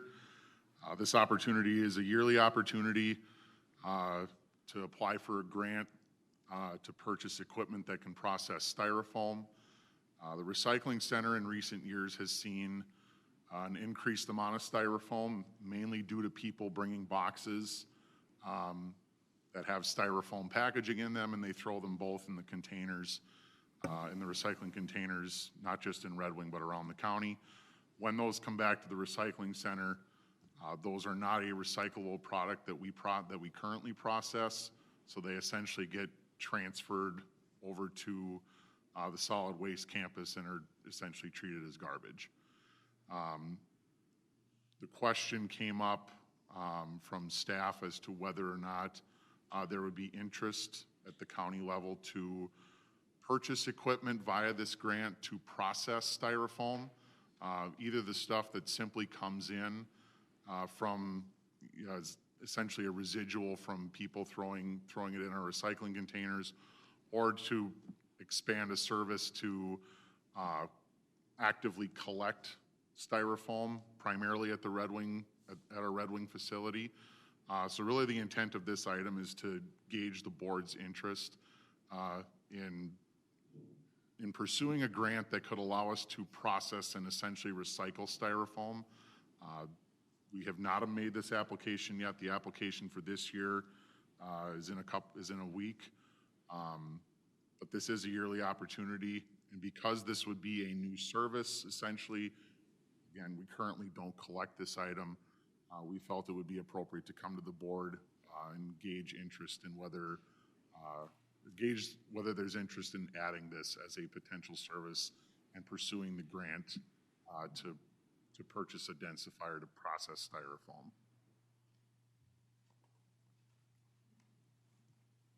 Thank you. You said you think the total cost is between 30 and 80 for the whole process? So, can I speak to why I had it pulled? Is that okay? Yeah. So, I thank you for doing this, because styrofoam's a big problem, and figuring out something to do with it is a good idea. But there were a few things when I read through, and then Jake was kind enough to respond to lots of questions that I had with answers that were helpful, so I appreciate that as well. But there were kind of a few different issues. One was it wasn't clear if there was room in the recycling center for this. And then there were two pieces of equipment, if I understood, the densifier and then the grinder. And the grinder was maybe $8,000 to $10,000. And then you had commented that you didn't know what Red Wing did, so I just gave him a call, and the fellow who's in charge answered the phone, and he happened to have been in Japan on a tour with the kids and toured their waste management in Japan, and was telling me about it. And he said the grants were really coming from the styrofoam manufacturers to stay in the good graces of people saying they were recycling it.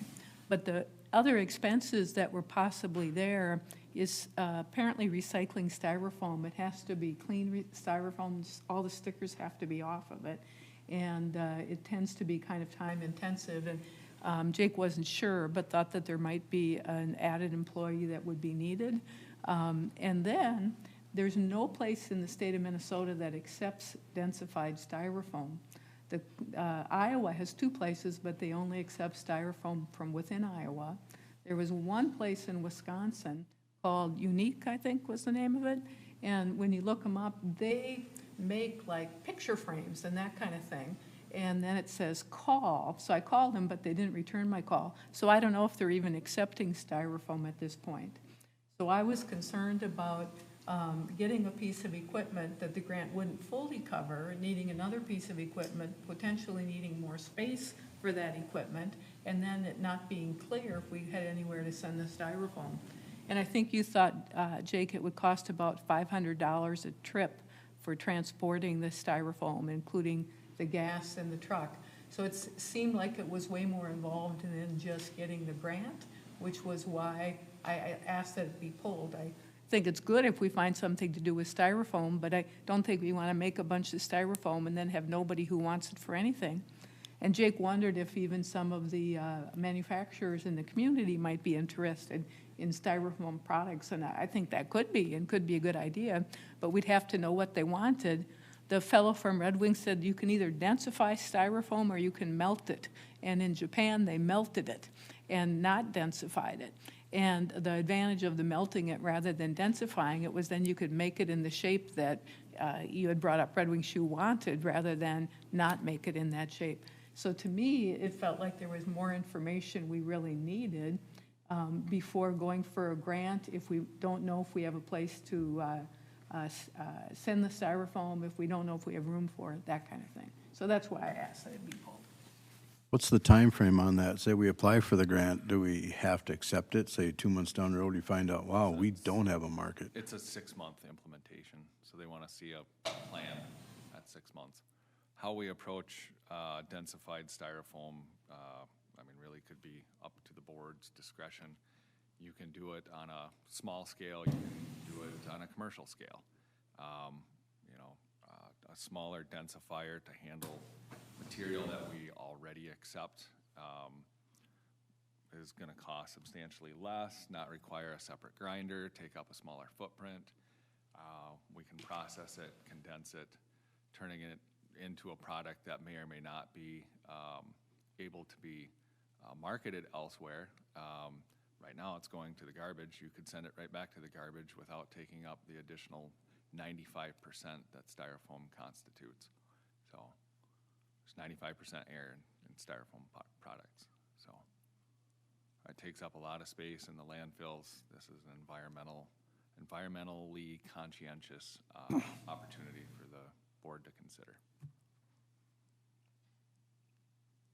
And on what scale depends on what the board would ultimately like to do.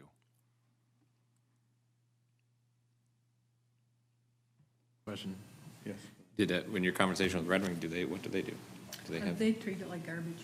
Okay. Yeah.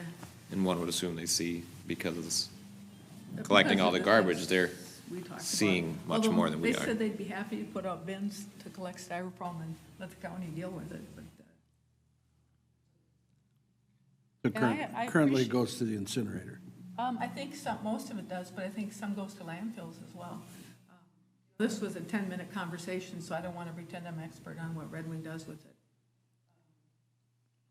But I think your point about it being 95% air is.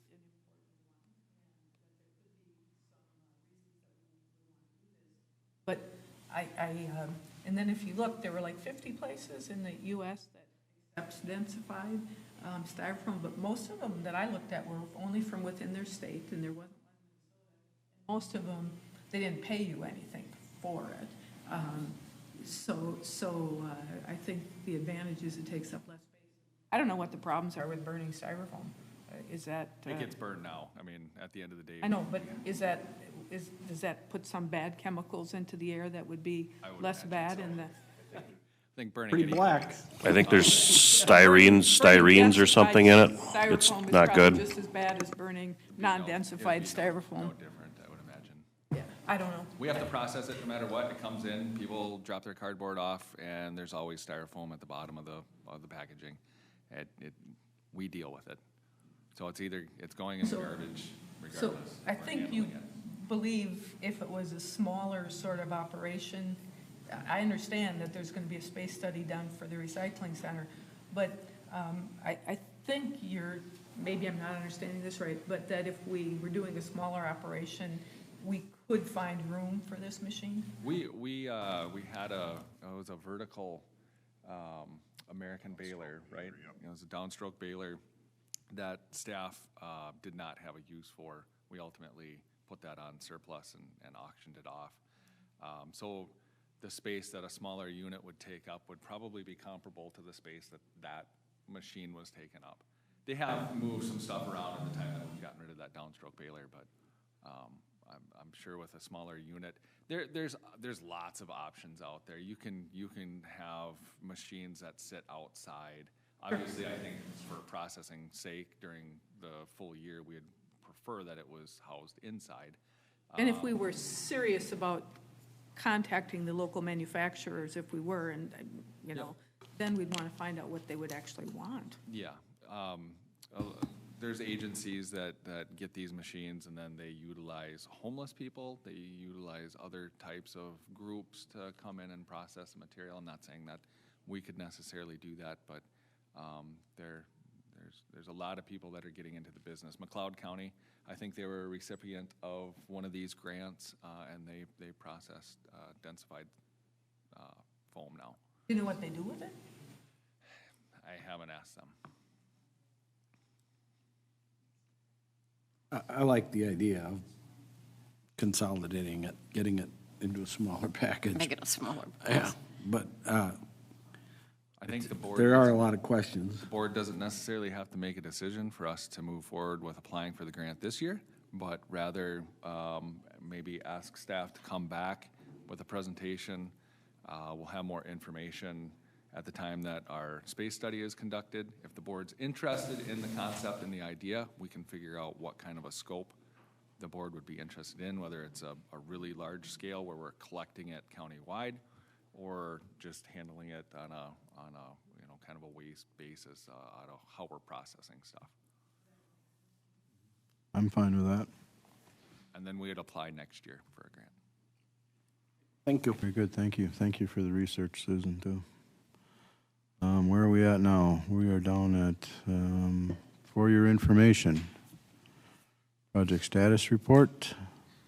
We have the LRIP results. Was there a motion made on that? I'll make a motion that we table a decision about applying for this grant, but that we ask you guys to bring more information to us sometime, maybe late this year or early next year.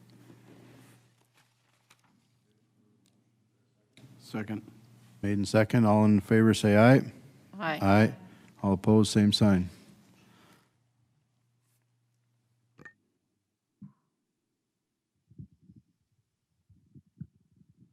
Right, for your information, new and old business. Anybody have a new and old business? Just one. Todd? Yes. Saturday is the cleanup for the Mighty Mississippi Cleanup Challenge. I don't know if we've heard from any other counties as to whether or not they're participating, but I will be down at County Road 18 and Sturgeon Lake Road from 9 to 11 on Saturday. Thank you. Thank you very much. I hate to even bring this suggestion up, but I am going to under new business. In my discussions with my townships at the Township Day here in March, there really is the landfill/transfer station is just a topic we've all talked about. Talking with Brad, his townships it's a huge discussion. So my concern is our kind of direction we asked Public Works to go was, you know, try to do a 5-week over the summer over at the Kenyon site. I'm just not convinced that that is a viable option from what my townships have been telling me. So I guess I would like to, maybe, do we do another committee of the whole? I mean, we never voted on it, we just gave direction. And I think, you know, being at the county unit in February, I think everybody got to hear it's an issue, and do we have a responsibility to provide this? I understand, you know, things all cost money. I look at, we can, you know, these are items that can be charged for, you know, whether we recover that or not, all of it, some of it. And I know that to throw another thing on our Public Works now is absolutely crazy, but, you know, I think this is an issue that.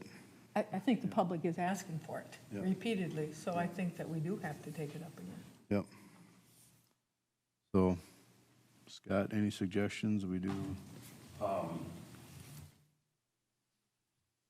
Yeah, I mean, we can ask Jess to do another committee of the whole. It probably doesn't feel real good after he's been trying to get help and can't get any, so. But a committee of the whole is probably what's needed to figure out what our options are. I know he does want to do a space study at some point to see if there's any types of solutions that would be available, you know, in one of our communities. But I guess my question at the moment would be, is the direction to forego having something at the Kenyon shop for the summer? In lieu of trying to find a solution more. I guess I'm looking at if we're going to do the work as to lining up all the roll-offs and all that, what's the difference whether they're sitting in Kenyon or sitting at the site that we already pay rent on, in the old site there in Wanamingo? You know, I mean, it's there, we have our land lease there, it's all fenced, it's all, you know, and then it's just to add to the process of, you know, how do we staff it, and, you know, do we hire for that? Do we, you know, and I know I've talked with Scott too on, you know, if it's a, you know, the old operator is a contract employee, or, you know, then it comes back to the insurance. I know there's more logistics to it, but I just know that this is an issue that's really being asked for in my district. So. I think part of this might be a Lisa question too.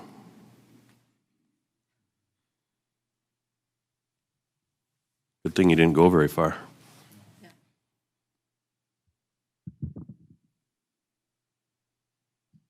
The current operator there still hasn't applied for any kind of conditional use for a transfer station yet, so we would have a difficulty redoing that until somebody comes in with a CUP request on that. You know, I think probably our best bet right now is to try Kenyon and see how that goes this year, and then give, hopefully the operator can come in and do that. I believe he brought in a split for the property, and I don't think that's been recorded yet either. So I think it'd be putting the county board in a difficult position to reestablish something there without having the right permits. But this wouldn't be something where he would actually apply for the CUP. This would be the county would be operating it. Is that something we want to do? Well, I think we get back to, there's a big thing that the board has to decide. Do you want to own the property? I mean, when Lucas and I were discussing about the insurance, there was a lot of things that were going on with that, whether we owned it, whether the contractor was an employee, the insurance that had to be covered for it. So I think that's a little bit bigger issue. I'm thinking your original decision of trying it in Kenyon for a bit and then figuring out what the board wants to do. If they want to purchase property and run their own, hiring staff to do it. Well, I think we already leased the land, correct? We already have the. For the landfill. For the landfill. And that's the site, right, where it's at. So I don't see why setting up over in Kenyon versus setting up there where we already leased the land would be a whole lot different. Because I think what we were checking with Kenyon to see if we could actually have a permit to operate that on our property. But over in Wanamingo, they would have to get the proper permits, not only from us as a conditional use, but also from the PCA. So I think that's why we talked on the board about having it at Kenyon as just a stopgap to figure out how we can do this, if Kenyon would allow it, and then come up with a longer-term solution. And that's what I'm hearing from my constituents is that they don't feel that's even going to be remotely enough. So then do we waste a whole year, or do we actually take a look at different options right now? Well, that's kind of the hard part is that they're thinking it won't work before we've tried it yet. And so I think it's at least a stopgap until you can come up with a full plan on how the board wants to address it long term. So am I hearing you correct that if you get a permit, it's a permit to the property owner, not to the operation? Typically, like when we do a conditional land use permit, a CUP, it goes with the property owner. We can have agents come in and apply on their behalf, but anything that goes wrong goes on to the landowner. And I'm talking about the permit from MPCA to operate. That goes to the land or to the operator? I think there would end up being a joint effort there. I think you'd have to permit both if we're going to operate on that site and it's not ours. The PCA is going to want both parties tied to that operation. What do we have now? Or what did we have before we closed it? I think a lot of. I think that was, we looked at it recently as this all came up, and I think the attorneys would have some angst about that right now. What we had was an expired MPCA permit. Yes. MPCA hadn't given us a new permit. They just grandfathered us in under whatever we were under from years and years and years ago.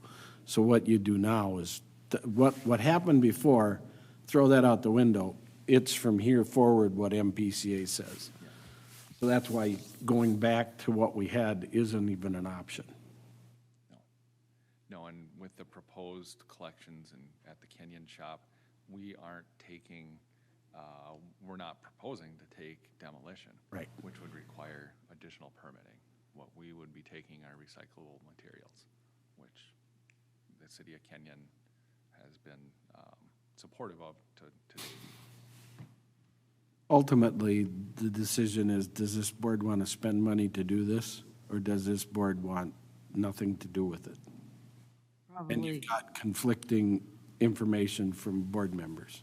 Well, and I think at this point, this is a long-term commitment the board would have to make, and so this is one place where you might want to have a consultant come back and look at it and give the board options. Because right now, it's the two department heads trying to figure out what would be a long-term option. So this is, like I say, it's got a lot of forever attachment. So you should have a consultant review that. So going forward with the county taking it on, then is that one more job that's going to be put on Public Works? Depends on what you decide. Yeah, right now. Pardon? It falls under our purview, so operating something this summer regardless is on our plate, and we have to coordinate that. And there's no defined staff to do that either.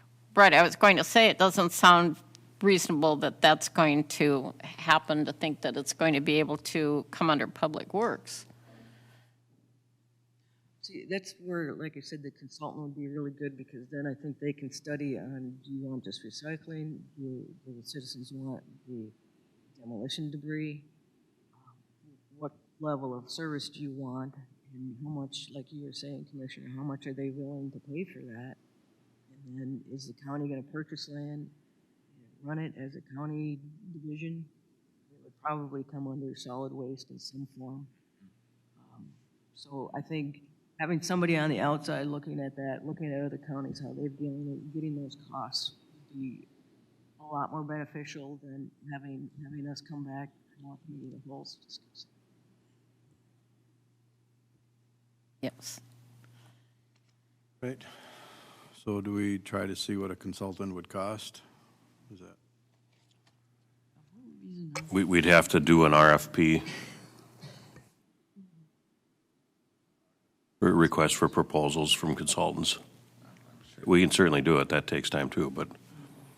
Putting together an RFP would take some time to develop. I mean, on top of, we still need to determine how we're gonna do the collections in Kenyon, and figure out parks and everything else amongst our $15 million construction program, so. Parks and solid waste. All right, county board committee reports. Okay, review and approve the county claims. Move approval. Second. Motion made and seconded. All in favor, say aye.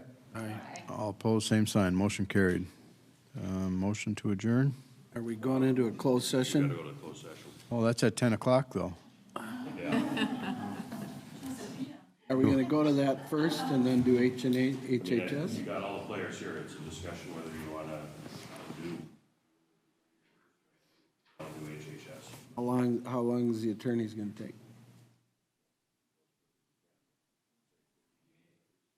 Let's do that quick. Let's do 'cause that. I'm not. Move to go into closed session. Second. Motion made and seconded. All in favor, say aye. Aye. Aye. All opposed, same sign. Motion carried. Okay. So I can admit I might.